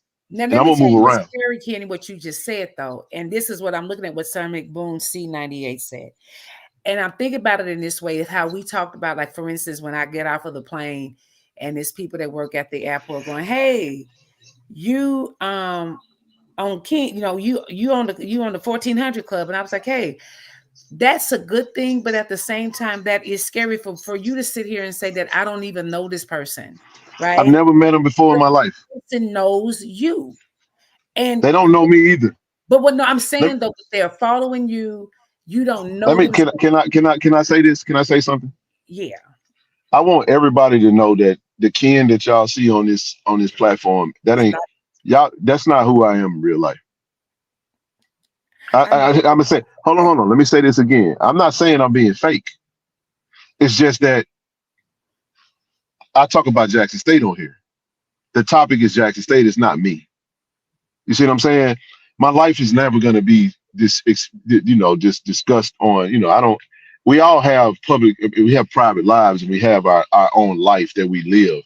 So if you look at my social media, I'm pushing Jackson State. I'm pushing the platform. I have purposely changed all my stuff to what we're doing. That's what the mission is. You don't need to know where. You don't need to know me. Just know that I'm pro Jackson State and I'm on a mission for Jackson State. And that's all you need to know. Like, if you know me, you know me. But I ain't looking for no new friends. So at the end of the day, I know these folks don't know me. They just know the personality or the whatever they see on the screen. They've formulated in their mind. They think they know me and they really don't. So in real life, I'm actually very reserved and quiet. No, but Ken, I'm saying somebody walking up to you that you don't know. That's, you know what I'm saying? Like, people walk up to us all the time. Hey, I enjoy your show, but then you may get some crazy person walking up to you. You know what I'm saying? Well, that's why I don't give disrespect on the screen. That's why it's best that I block people if they get out of line. Say, hey man, we're gonna move on. We're not gonna I'm not gonna engage. Yeah. Because I don't know them and they can't come with them. I have no smoke for nobody. I shouted out a brother that I actually have had several conversations with, and I don't know where that went left. I honestly don't know, and I'm not even trying to know. But at the same time, I've given dialogue to that, and wherever the animosity is, it could be from my perspective on something, and that could have turned him off. And he has that right. You have the right to say, I don't like how he think that way. I don't like how he think. I don't like how he handled it. I think he should handle it this way. You have that right. But just because you feel like that's how I should be, and if I'm not, if that means that you don't want to rock with it no more, then don't rock with it. It's okay. We're gonna keep rolling, because I'm not doing this to be some YouTuber. The real work is off the screen, and that's what I keep trying to tell folks. We're trying to get active in a real way. The screen is great, but the screen ain't where the real work at, man. You know what I'm saying? The real work is what we're building, and we're building from a community standpoint. And that right there, you got to be really locked in with us to know what we're really doing. And if you're interested to be a part of that, then you will have the real conversations with us, and you will be more involved in actually, because you got to give something to get involved in what we're doing. You know what I mean? And I ain't talking about money. I'm just saying, like, that's the thing that people have to understand. And I'm okay with that. Like, I'm not going to have this conversation again, but I just felt like, because it happened today, I felt like I go ahead and address it. But I'm addressing it in a way, I'm being very respectful. I got respect for the brother. Shout out to Rev. I look, Rev, you know, I appreciate Rev, the Lit House and his platform. I really do. Because Rev can take approach that I can't take. I can't go the route that Rev goes because I am too close. You see what I'm saying? I'm telling it like it is. I have a lot of relationships at the university that I'm not going to sever and ruin those relationships. You see what I'm saying? We're trying to build more relationships. We're trying to be more trustworthy. So I'm not gonna, but I can respect the brother who's taking a different plight for the same mission. Right. Even though we ain't on the same course. But just because you doing what you do, I can rock with you. I can listen to you. I can support you. But just because we ain't skinning the cat the same way don't mean that I don't know how to skin a cat, or my cat skinning skills ain't adequate. That's what Brother C. Lee was just saying. I got really good cat skinning skills. You know what I'm saying? And I'm you know what I'm saying? You left-handed with the butcher knife. I'm right-handed with the, you know what I'm saying, with the steak knife. It don't make no difference. You might get to where you're trying to go a whole lot faster and rougher. I got a little bit more. I'm finessing this thing over here, man. You know what I'm saying? I'm just trying to tell you. Hey, I can get. Hey, you have officially reached KC-1400 after dark. We can go there now if you want to. You see what I'm saying? Sometimes you got to be rough. Sometimes you got to be gentle, man. You see what I'm saying? You can't just always be, you know what I'm saying, just rough. Oh, man, slow it down a little bit, man. Take your time. It's going to be all right. You got hard liquor and you got wine. I'm just telling you. You got something. You got that brown. You got that rock gut, and you got that smooth stuff over here. You know what I'm saying? Whatever. Anyway, let me shut up. Professor, you got something to say? Professor, jump on back in here. No, I'm listening. I don't know where you guys went with the liquor. I tuned out for a second. No. I was saying you can get to where you're trying to go with different approaches. That's all I'm saying. Some people like Jack Daniels and some people like wine. I'm talking about two different. Yeah, you know where we're going, but go ahead. No, I mean, I think that's skills. A lot of. I think a lot of what all of us are saying it happens to be the culmination of that. You know, everyone has a perspective. There's nothing wrong with having a perspective. I think we just struggle with being able to figure out, like you said, okay, I'm gonna use you as an example. Ken, you said there's certain platforms that can go in directions that you just can't because of your affiliations and because of I'm just gonna say your position in the cause, basically. And you know, that's you being able to take a step back, like he was saying earlier, and think about what you do or what you say and how that, you know, may affect ultimately what it is that you're trying to do, whether it's positive or negative in some manners. I think I want to kind of go back because I wasn't paying attention to the chat completely in the beginning.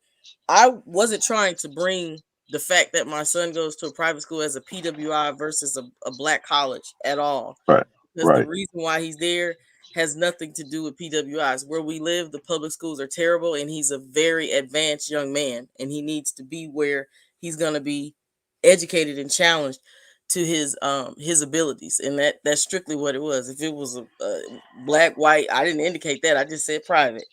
So what my point that I'm bringing to the table is, it's just an image out there that we don't have control over, that our kids, and I'm just speaking from the perspective, and I think somebody pointed that out, of a parent who has a kid who's looking at college, whether it's black, white, green, blue, whatever. I'm just saying that anything can happen anywhere. I'm not in denial about that. PWIs, black colleges, they everywhere has its issues. But I'm saying that kids look at very surface things that they see online, and then they move on to the next thing. If they're headed in that direction, and they see something that, looks a certain way, and that don't necessarily, vibe with what they're feeling at that moment, then that's it. All I'm saying is, we deal with a generation that has a very short attention span. Yes, and a Lord. lot of things. She's black people who think there is only way to reach it.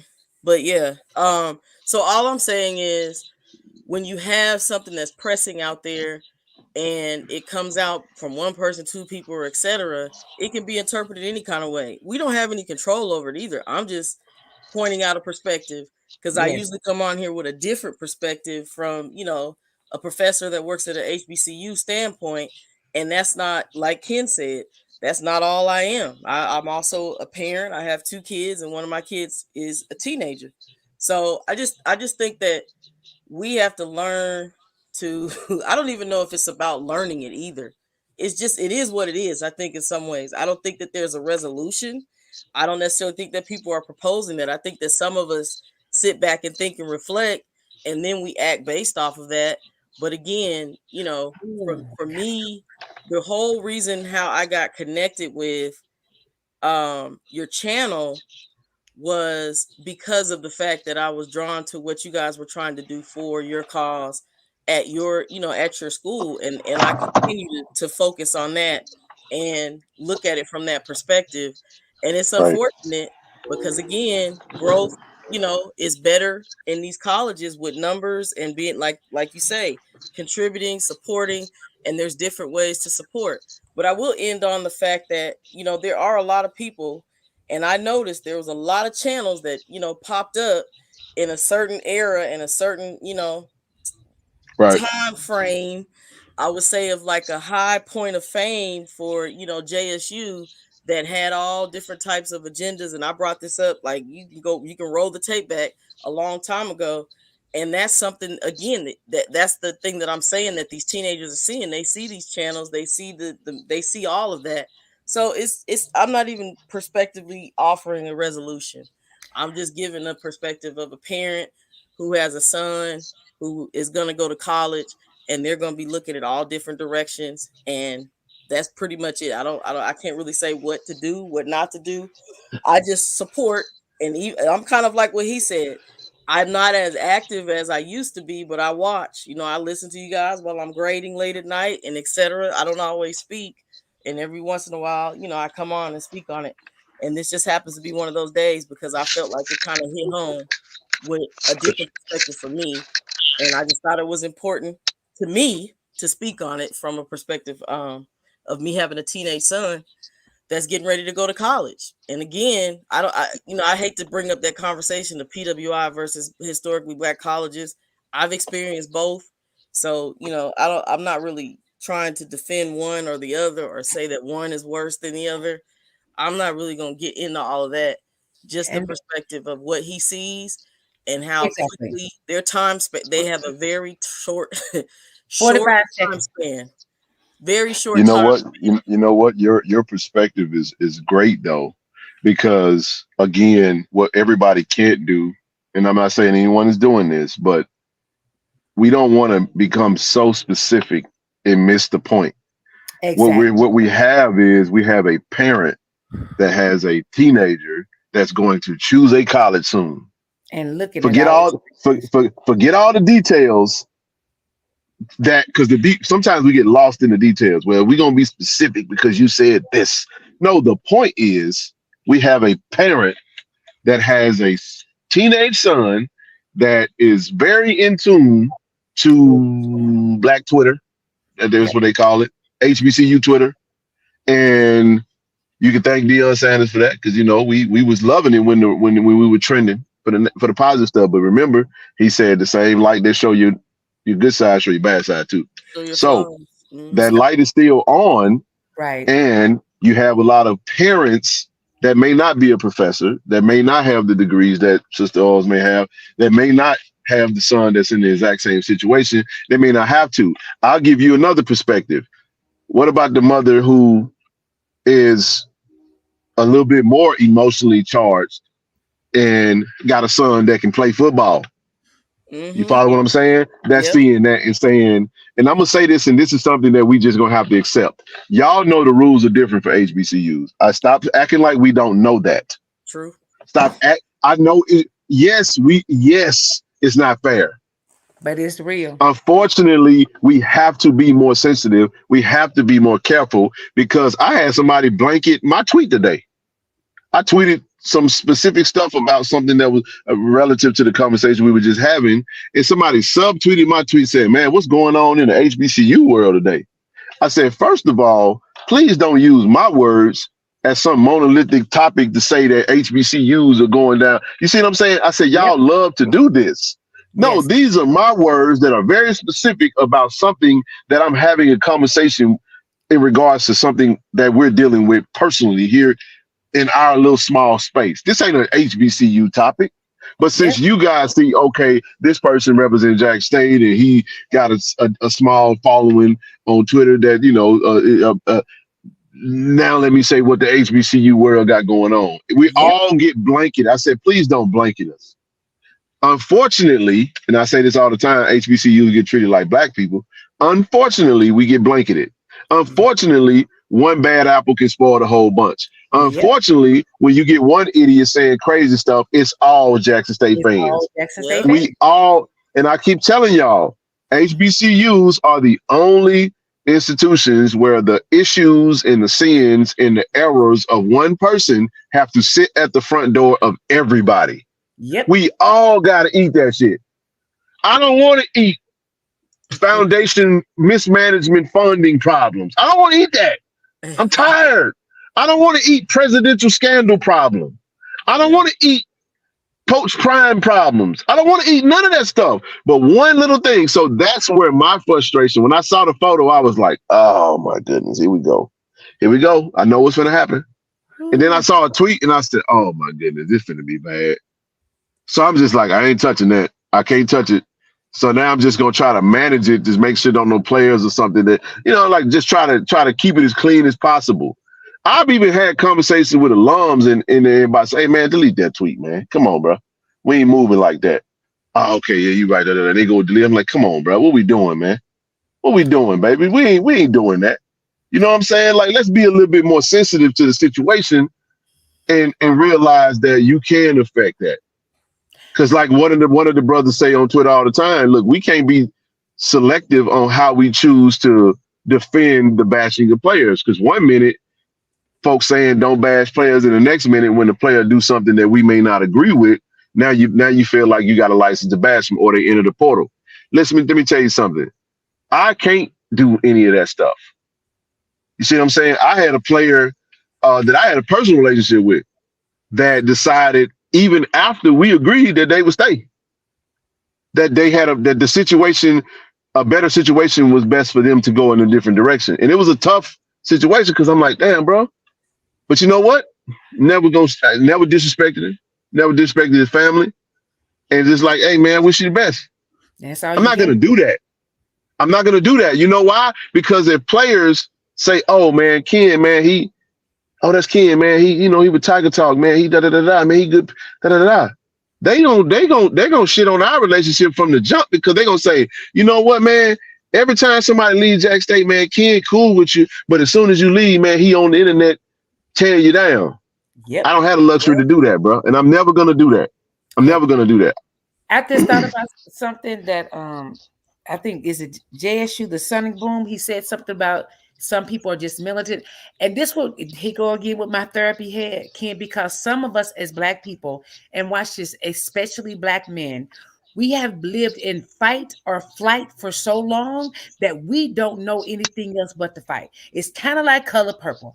All my life I had to fight.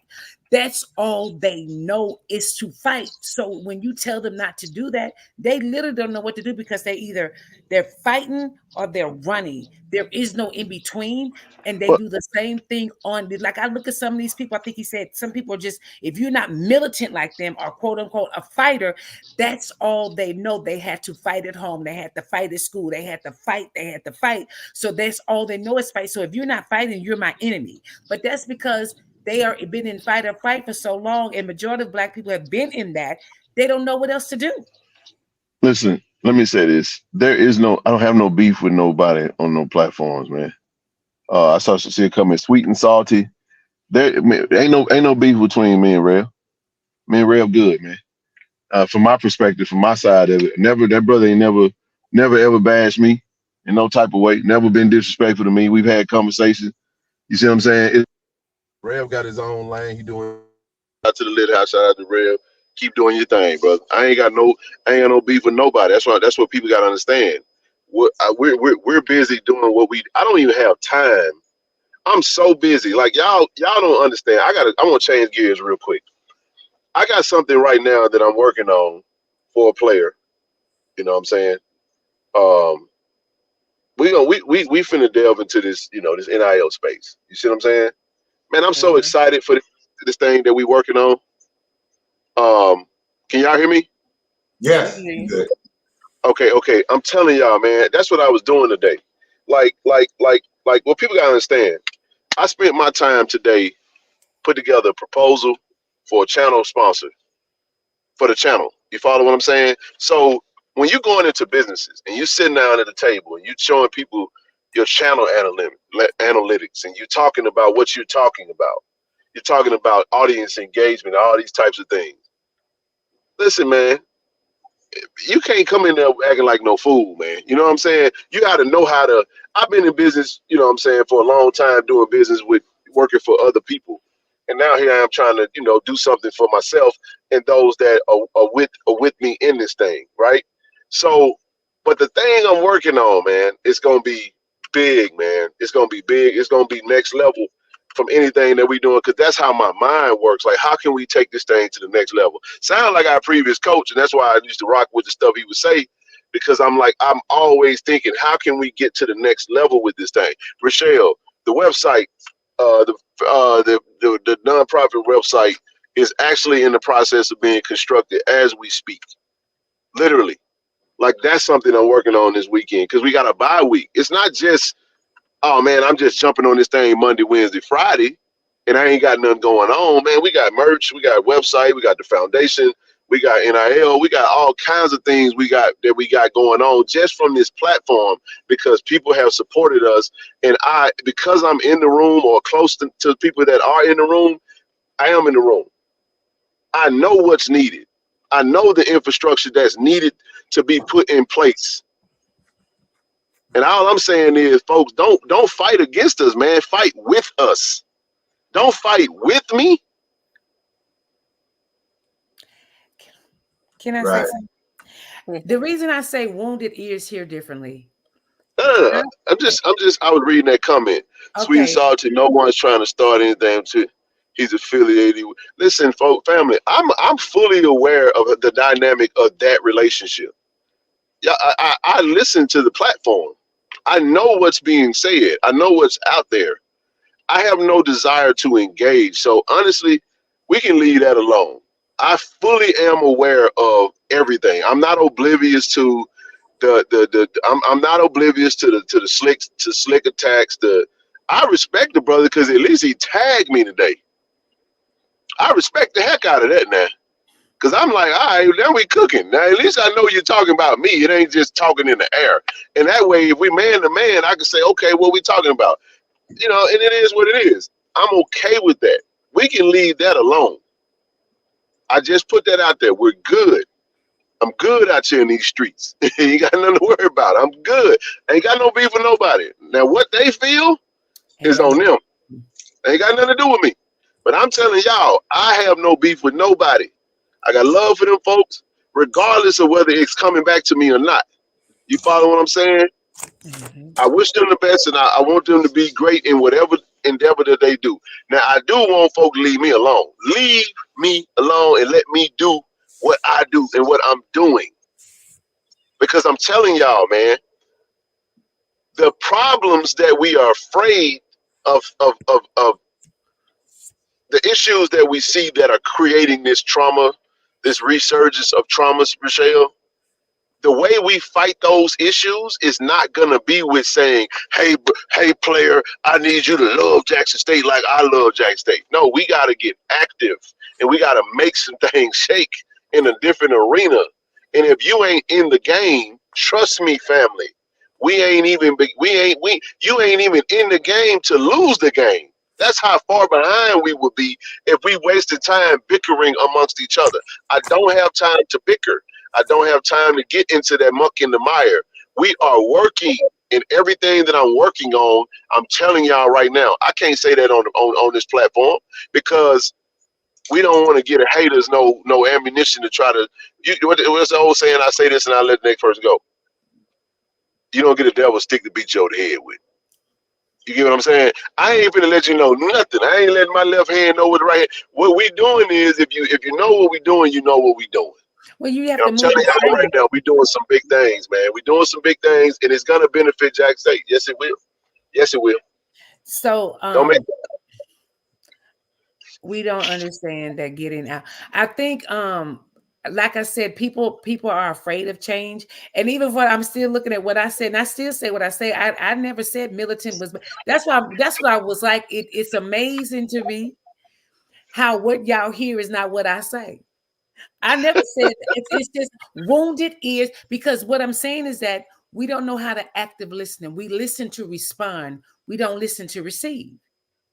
Because I never once said that militant was bad. I said for some of my people, we have been in a fight and flight all of our life, and that is all we know.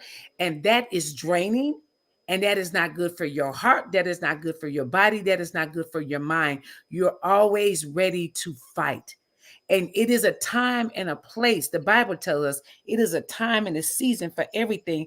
But some of us don't even know what rest look like because we're always fighting. And that is exhausting.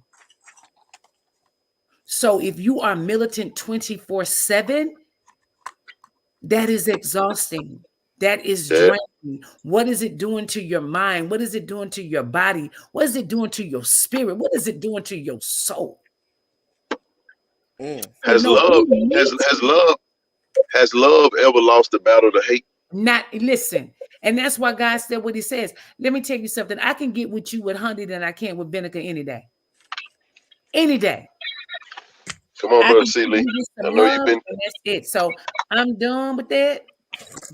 No, we're good. We're good. We're done with it. It needs to be said. I'm just saying is that we're so, because I don't think the way you think, I become your enemy. That's a problem. Exactly. That is a problem that you would rather. I'm not even talking about Ken. What I'm talking about is that because I don't see it the way you see it, I'm now your enemy. But you don't love the school as much as I do. Are you kidding me? Hey, that's why I told you, like when I learned that I was self-centered, that's why I keep saying that. Quit saying again, when you make yourself the center point of this world, that means you think the world revolves around you. Let me tell you just how deep that is. If you think the world revolves around you, that means you think the world should think how you think. Your thoughts are the standard now. So what you do is you judge the world according to how you think. Yes. That's the only way you can think that way. Now we're talking about right now, we're talking about just opinion, differences in opinion and stuff, right? We're not talking about facts, because facts are what they are. Y'all remember the Trayvon Martin case, the Asian examiner dude. He was like, are we talking about a fact or are we talking about, truth? And he just went down this whole little difference between what an opinion is versus truth. And the point that I'm making is, if I think that what I think is the standard, then I'm going to judge everything around me according to how I think. And I'm telling you, that is the thing that I listen for when I'm having dialogue. It doesn't matter what the topic is. If I'm talking to you and I'm listening to you and I hear that right and wrong is being defined by what you have what's coming between your ears, I stop talking. I just say, okay, let me just listen and just let you talk, because we're not going to get anywhere. Because I already see that while we're talking, you have no consideration of anything that's coming out of my mouth. And that's where a lot of us are with a lot of this stuff. They're not listening. They're not even considering it. You're not saying what I'm saying, so F you and F what you talking about. And you know what? I'll say, you know what? Cool, F me. Let's get it. Let's move around. Let's get on about our day. What's for dinner? Ain't nothing else to talk about. Because that's where we are, and I'm gonna just leave it right there and we can move on. So Ken, I want to say one thing to you, is that yes, ma'am. November 10th, 2023 at 11:03 Pacific Standard Time, or whatever the time it is, I don't want to hear you ever again explain that this is not your platform. We know it. And for the ones who rock with you, we already know what you stand for. You do not have to explain yourself ever again about what you stand for and what your values are. You show it every time. Well, there's a reason. It's more rhetorical than anything. You know, a lot of times it's not because I feel like I have to. A lot of times it's tact that I'm using. You know what I'm saying? Like, I'd be 2-3 steps ahead of some of these folks. And they think I'd just be, you know what I mean? So trust me when I say that. I keep trying to tell people, and I say this, and I'm gonna let the rest of the panel speak. When you're on a mission and you're being equipped with things that you know, you can move confidently knowing that you're in the space you're supposed to be in. So I don't have to, like, I'm not trying to figure nothing out. I'm telling y'all, it's an amazing thing to witness kind of what's happening. It's all happening organically, and I say organically, but it's a spiritual tie to this. You know what I'm saying? This is the way that I've been guided and moved, and it's gonna work out because it's a calling. You know what I'm saying? And everybody that's a part of this thing is supposed to be a part of it, as they are. Everybody that's supporting, and then now we just got to get it to that next level, and we got to be willing. So there's a big leap I'm about to take. I won't get into all of that, but just trust me that I'm in this thing to win it. So you got to look at the long haul. I'm not into these high energy spats. We're running a marathon, man. I can't get, this ain't high interval training. You know what I'm saying? This ain't hit training. I ain't going hauling ass for 15 seconds. You know what I'm saying? It's like, no, we pacing ourselves. We pacing ourselves with this because we're in it for the long haul. We're not in it for these, we're not fly by night. You know what I'm saying? So, Brother C. Lee, you got anything? So I'll close on this. I'm going to read, or list rather, the 7 major types of propaganda. And I want y'all to tell me after I'm going to list them. This will be people in the chat and for the 3 of y'all on the screen.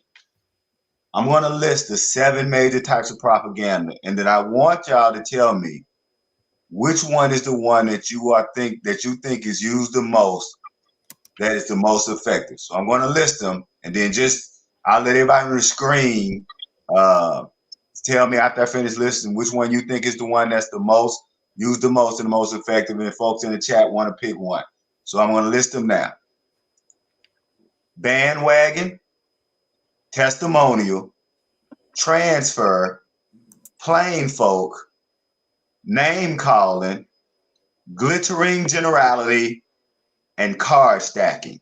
I'm gonna mention them. I'm gonna list them again. What they mean, though? Okay, so I'll tell which one of me. Yeah, you not to tell me definition.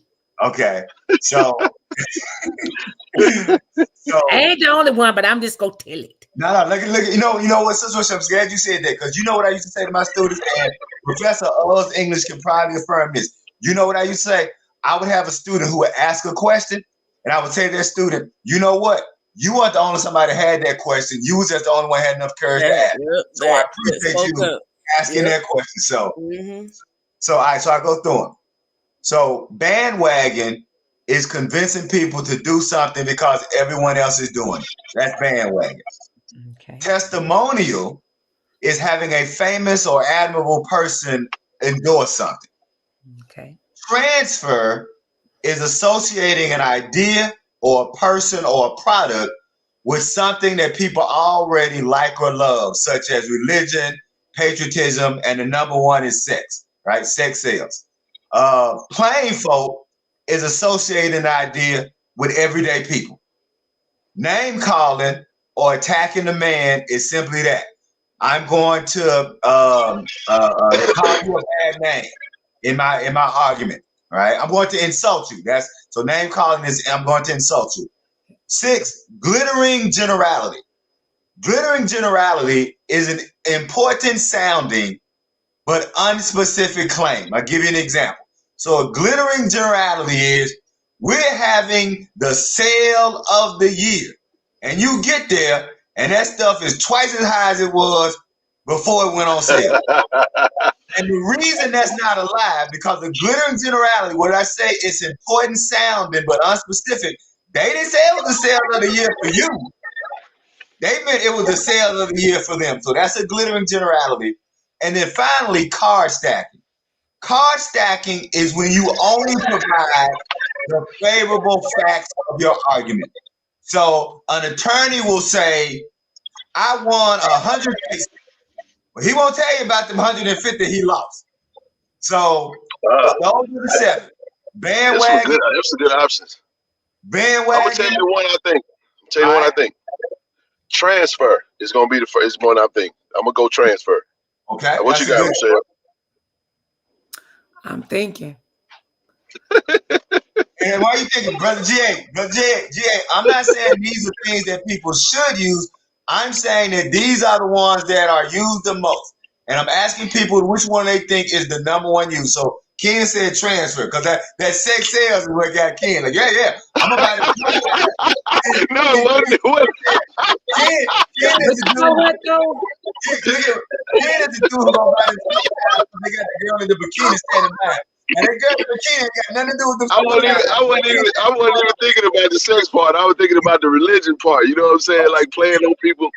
Yeah. Playing on people, but they do both. That one is good. I'm still thinking about where we living at right now. I see a lot of people in the chat say name calling. I say name calling. I said name calling. Oh wow. Name calling. I'm thinking about where we are right now in 2023. That's what they're doing. But go ahead on. I see a bandwagon. Okay. So and just so Brother Willie, actually all these forms of propaganda are examples of misinformation. So that's correct. That's their point. Correct. So they're all right. So wait a minute, it's one in between. There was one that you said it make that glitter and gold. Like come on over here. Oh, glittering generality. Come on over here. This is the best you ever seen. Yep. And I give you the example of glittering generality I used to use for my class. There was this guy who played shortstop for the San Francisco Giants, and whenever he would go up to bat, the announcer would say, "Johnny LeMaster, he's a great competitor." And I would look at his bat now and I'm like, "He's hitting 142. What the hell? He's a great competitor. What the hell? Is that all they can say about him? He's a great competitor. He hitting 140. He didn't say he was a good hitter. He didn't say he was a good player. He just said Johnny LeMaster. He said he got hard. The boy got hard. Exactly. So what's the number one? What's the number one use? Believe it or not, and then after I tell you what's the number one use, I'm gonna tell y'all why. The number one use through all studies is name calling. Wow. And let me tell you why. Tell you why name calling. There's twofold reason why name calling works. The first part of why name calling works is most people will believe a salacious lie than the boring truth. Yep. That's number one. And number two, here's the other reason why name calling works, kid. If you and I are in a debate and we going back and forth, And all of a sudden, Ken realizes I realize I'm losing the argument. So then all of a sudden I say, well, don't listen to Ken. He just hold ex-con. Now, what Ken is worried about, Ken knows whatever that is that I'm doing. Ken is worried that Rochelle and us English and everybody in the chat are now going to focus on that, him being an ex-con, rather than focus on all those facts. So the way I win, Ken, remember I said who's winning the argument? You will win. But the minute I throw out that negative, you didn't respond in negative because you trying to get the salaciousness back on me. But the moment you respond with negative, I won. Why? Because I was losing the argument already. Yeah, I can see that. So I'm saying that because I wanted people to know the most difficult thing in the world is not to respond to name calling. It is the most difficult thing in the world that you got to do.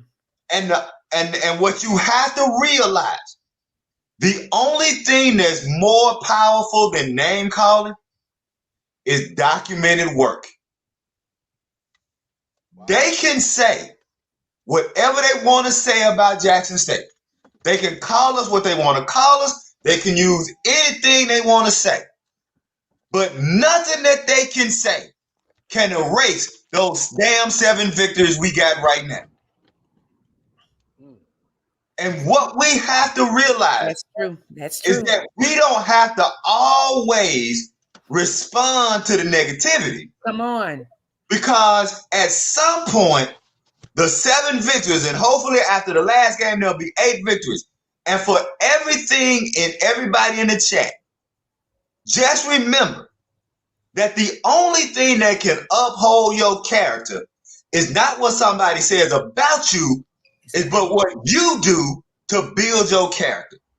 And if we can rely on that and rely on just doing the work that this channel does and the work that other people do. Everybody in this chat has been lied on. There's not a person in this chat that no one has lied on. And the only thing that you had to protect you was the work that you've done. And so I'll just say that, remember the next time we get engaged in name calling, as difficult as it is to not to respond, sometimes, and I'll leave on this, what stopped me from being the noise talker in the game, what stopped me from talking noise, these 2 dudes was on the field going back and forth. And one dude was just talking noise and talking noise and talking noise. And finally the other dude didn't say one word. You know what that dude did? He just pointed to the damn scoreboard and walked off the field. I said, you know what? The scoreboard did all the talking he needed. I like that. You know what? Ooh, Mr. C. Lee, thank you for that. I'm just talking about in general. And it still go back to Ken. Now I'm understanding that quote, your silence can't be misquoted. And see, that's what you mean by people can say with this. Because soon as you begin to deal with that, I'm finna go clean up my Twitter, mess around with them crazy people and delete that mess, is that your silence can't be misquoted. But that makes so much sense is that in the age we're living in right now, negativity sells like there is no tomorrow. Yep. No one wants to hear, people not going to talk about us being 8-3. They go because this is what they're going to do. They're fine, yeah, y'all this, but that's why y'all ain't got no water in Jackson. You know what I'm saying? Like they always have to go to the negative of that. And when you said that, I was thinking about, it doesn't matter what we do. Yeah, y'all this, but you stole from him. It's always that to it. That makes so much sense. That negativity sells, and but how you respond to that is look at the scoreboard. And in his first year, he's 8-3 when he lost 60 players. Anybody got time for that? But that was really good. That was educational, and that even gonna help me on my journey to let me understand that. So thank you so much for that. Well, look here, I'm just glad the work that y'all doing, and that's it. I'm just glad for the work that y'all are doing. Ken, you real far away. Is you talking? Hold on. Can you hear me now? Come up. You low again. All right, hold on one second. Yep, Brother J, make your premise with quantifiable data. That's it. And the listen, like you empirical. said, they're talking all that noise. You just point to the scoreboard and walk off the field. That's You ain't it. got to When I come saw there. that dude do that, I was like, oh, that's the most important thing. You can talk and flap your gums all you want. He just pointed at the board and said, "We win," and walked off. Ken, is you there yet, sir? Oh, I'm here. I muted my phone. Oh, okay. I love that. So I love that. I love that. Well, we were right, Professor. That I figured that name calling would be the one. Yeah, that's I thought it was true. that's But I guess I got. but it's all in perspective though. Yeah, he was right on time with that. It's crazy how sometimes when I shift to the same mode that he's in, I sent a message to you, C. Lee. We were talking about the purpose of education by MLK in one of my Yes. classes yesterday. Mhm. And whew, it's all in perspective. That's all I'm gonna say about that. We were having some similar conversations in regards to that and how, go ahead. No, I was gonna say break that down because a lot of people I would say there are two essays by King that a lot of people don't read, and I'm glad that you're doing that one. One is The Purpose of Education, and the other one is Letter from a Birmingham Jail. Letter from a Birmingham. I Well, think you know those what? two. Go ahead. No, I was gonna say the letter from Birmingham jail every once in a while will show up in a textbook, but the purpose of education I have yet to see, and that's why we switched up and had a conversation about it, because a lot of people when we think about Martin Luther King, we think about the obvious things, or I guess the filtered version of what may be fed, but Right. some people don't think about how much of an intellect he was in regards to his experiences. And Yep. that essay that he wrote, it to me is, if not as impactful now, even more so when we think about the things that we're talking about, in the essence of him talking in that tone of what can be lost if people are not able to open up their minds and think about what the functionality is of an education, and not just necessarily college or in a classroom, just in general. I mean, it goes deeper than that, but he was specifically talking about, and that's a reflection of the fact that he went to school at a very young age. It's crazy. But Yeah. in perspective, I appreciate that essay, and of course a letter from Birmingham jail. I've taught that, but people just don't, or people talk about a glimpse of the "I have a dream" speech, and it's not even the entire 17 almost 20 Right. minutes. It's just the little part of it. Make them feel and that's good. The feel good part of it. Right, or the part the part that they see, and that's kind of the point I'm making. Like, what you see isn't the whole picture. There's no context behind a lot of what goes on, and that's the the point that's being made. I'm not saying we have control over it, but that's how it happens. You see what is out there, and some people will dig deeper, and some will not. But everyone's gonna make a decision based off of that, or have a perspective based off of that. So yeah, that essay, it's just crazy what we're talking about, because I was just having a lecture on this yesterday with a classroom full of students, and they were just like in awe at how relevant something that was written, I think, in 1948 is just as, or even more relevant now. So And the fact that, kind of connecting to the discussions, King is really talking about radical transformation. right. And the whole point, as he talks about education, has two parts: utilitarian and moral or spiritual. Right. And in understanding that, a lot of times, one of the things that we've done in our education system is that we have separated the body from the mind and how we educate. And so I've always wondered why in high school you have to choose between college prep and I just went blank. College prep and technical. Mm-hmm. Because what I've always wanted was for my technical people to be able to own their own business. Yeah. See, and so I don't want my CDC technical people to not also have the college prep.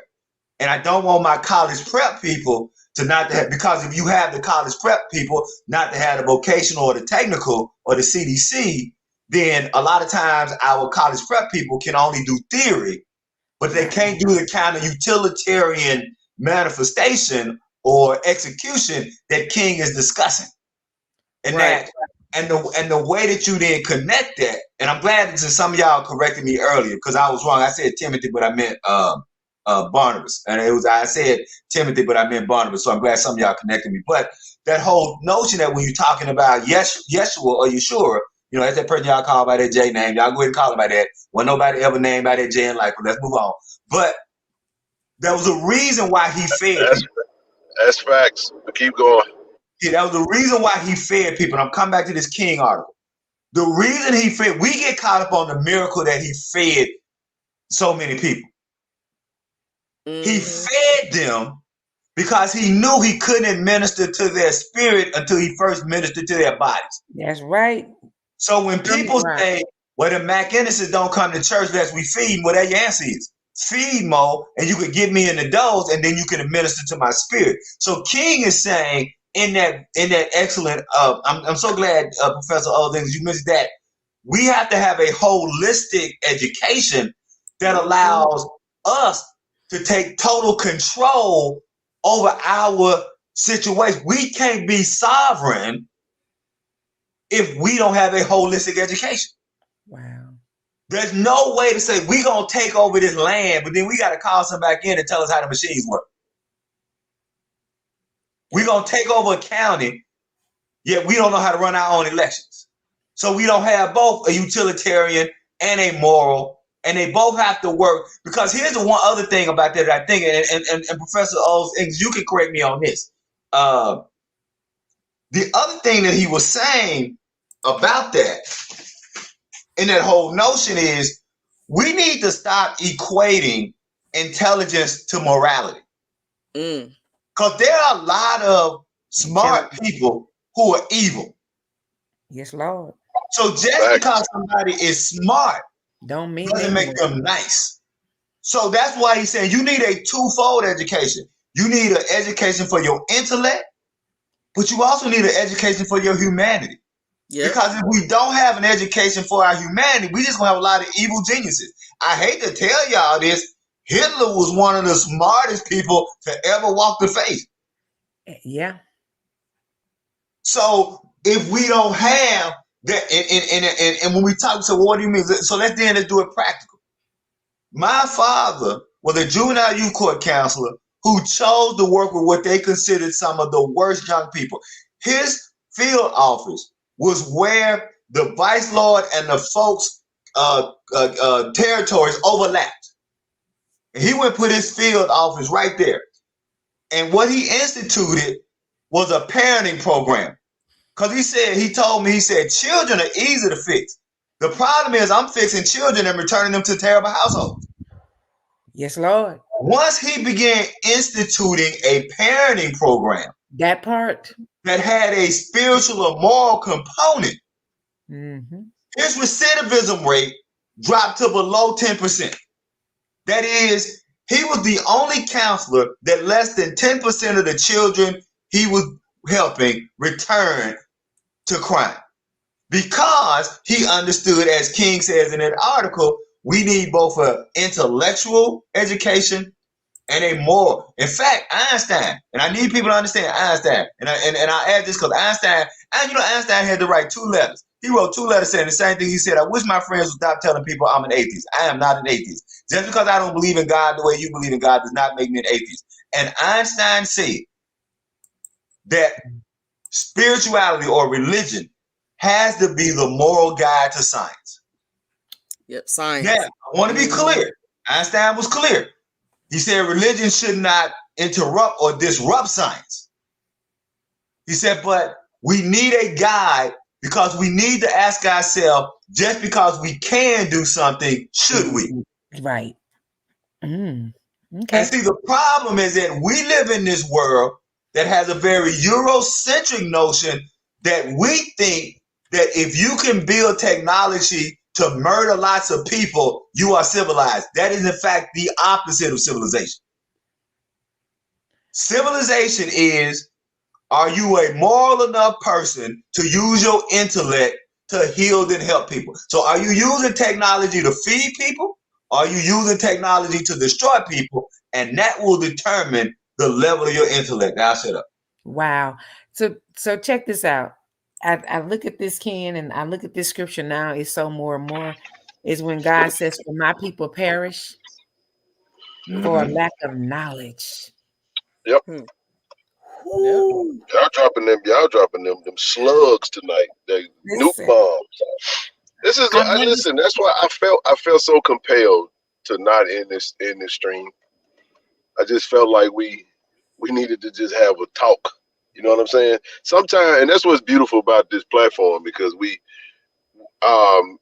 if people don't remember, you know, I'll remind them. You know, we all were kind of in a moment of just disarray when we kind of just started, and we just went live and just started talking, and then it gave people an outlet to really have, you know, real dialogue.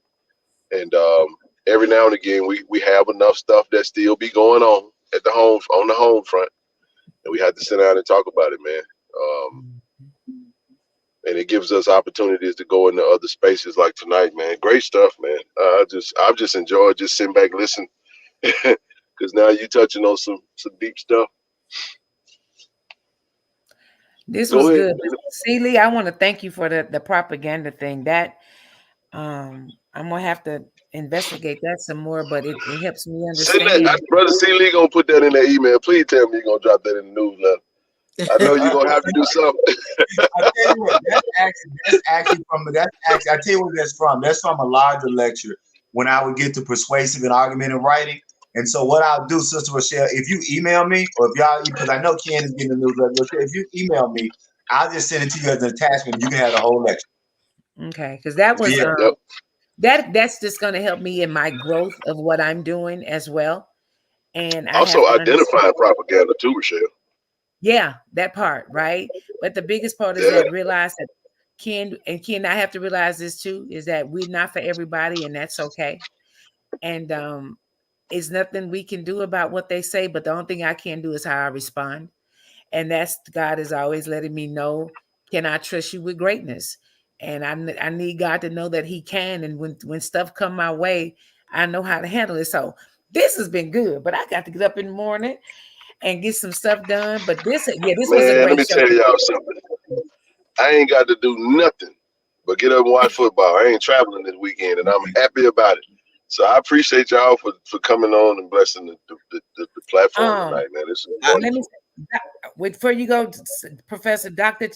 Chancey Fort, my email is missnowgray@gmail.com. Please send me an email because I come on Sunday, and I'm talking about, I'm telling y'all, this attachment thing gonna have y'all in awe of why you move the way you move. You all go take a little 5-minute test and tell me what your attachment is, and I can tell you what you was going on in your childhood based on the stuff that you say. So it's beautiful, but please hit me up. It's missnowgray@gmail.com, and I would love to talk to you offline for sure. And I'll just say I just got a message. Ty B, thanks for the subscription. To a lot of folks, if you subscribe to my YouTube, go to the about and find that email and email, because a lot of times people will subscribe to my YouTube page, but they still not getting the newsletter. The newsletter gets emailed every Friday. So if you want to get the newsletter, when you go to my YouTube page, go to the about. That'll have my email, and then shoot me an email and just say add me to the newsletter, and then you can start getting the newsletter every Friday. Because a lot of times people say, hey, I'm not getting the newsletter. So I think they think that the newsletter comes on the YouTube page, but you actually have to email me. So I appreciate the subscription, and like I said, we send out the email, we send out the newsletter every Friday. So that's it. Hey, brother Cedric, appreciate that, man. Sorry for the late. Happy Veterans Day, man. For all the vets out there, man. Yes. Good stuff. Thank you for your service. Thank you. Absolutely. Shout out your page, Rochelle.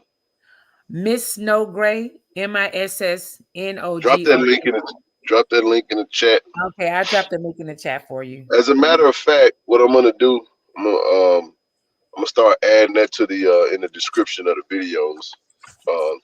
So that way, you guys, if you just go into the description, you can actually click the link on our page and go straight to it and subscribe. I'll do that. I'll start doing that going forward. And Ken, if just to leave some people with some good news, last week, Jackson State University played host to the biggest poetry conference in America. Oh, wow. We had over 750 people from all around the U.S. It was commemorating the 1973 Phyllis Wheatley Poetry Festival. And so we had 50 years later, and the cool thing about it was all of the great poets who were still living came back. Oh, wow. Everybody was able to make it back except one, and then that one sent the video. And so it was 3 days of great presentations. Alice Walker was here. I saw that. Sanchez. And so if you go to the Margaret Walker Center's page, the Jackson State University Margaret Walker Center's page, you can click on. They're starting to upload videos from it, and they're going to be uploading. Here's the other cool thing. At some point, all of the videos are going to be at the Smithsonian's African American Museum.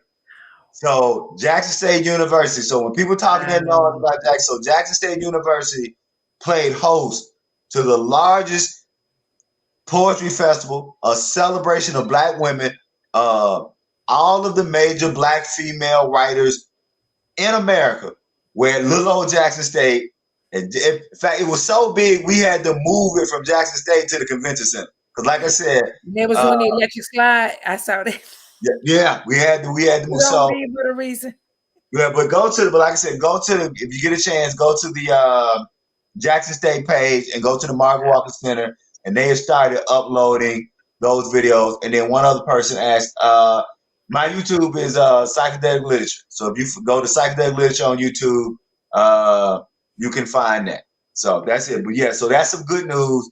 And what about, and anytime somebody else says anything bad about Jackson State, I just simply say, we produce more Black PhDs than anybody on the planet instead of your schools, and even your schools. So stop talking to me. Gotta love it, man. Anybody else got anything? Before we get ready to close this bad baby out? I have enjoyed you guys. That's wonderful. It's been good. I'm a basketball mom, so I gotta go to bed so I can go to this tournament and watch my son. Good luck with that. I'm watching. Look, we are scouting. We're watching 2 games tomorrow, everybody. 2 games, and y'all watch what you want to watch. But Alcorn versus Texas Southern, and Prairie View versus Southern. Okay. Here's why. I say this in closing. If Prairie View loses, all Alcorn has to do is beat Texas Southern, and they clinch the West. If Prairie View wins and Alcorn wins, then Prairie View would need to win the following week against Alabama State, and Alcorn would need to beat us. The reason I'm saying that is because I really want the Soul Bowl to come down to whether Alcorn season ends or they go to the championship game next Saturday. It's gonna make the game that much more fun. So that's what I'm watching tomorrow. All sports chilling. So peace out, everybody. Brother C. Lee, appreciate you coming up. All right, everybody. Sign up for that JSU by 40. Great day to be a Tiger. JSU by 40 campaign. Coach Taylor, I was just thinking, I was sitting in my office and we were talking about Jackson State athletics, the tradition of Jackson State. You played here. What if 50,000 alums gave $40 a month for 12 months? Man, that would be huge. That's money in the bank for athletic program. Let's do this, Coach. I'm challenging all 50,000 alumni of Jackson State University, supporters, fans. Let's give $40 a month to JSU by 40 campaign. 12 months, 12 million. September to August, let's win championships in the classroom. Let's support Jackson State University. Let's support athletics. And let's make sure our coaches and our student athletes are successful. So again, Coach Taylor and I are challenging you All 50,000 alums, $40 a month for 12 months to support Jackson State athletics. Go Tigers. Go Tigers. Support the JSU by 40 campaign. Visit gojsutigers.com/JSU by 40.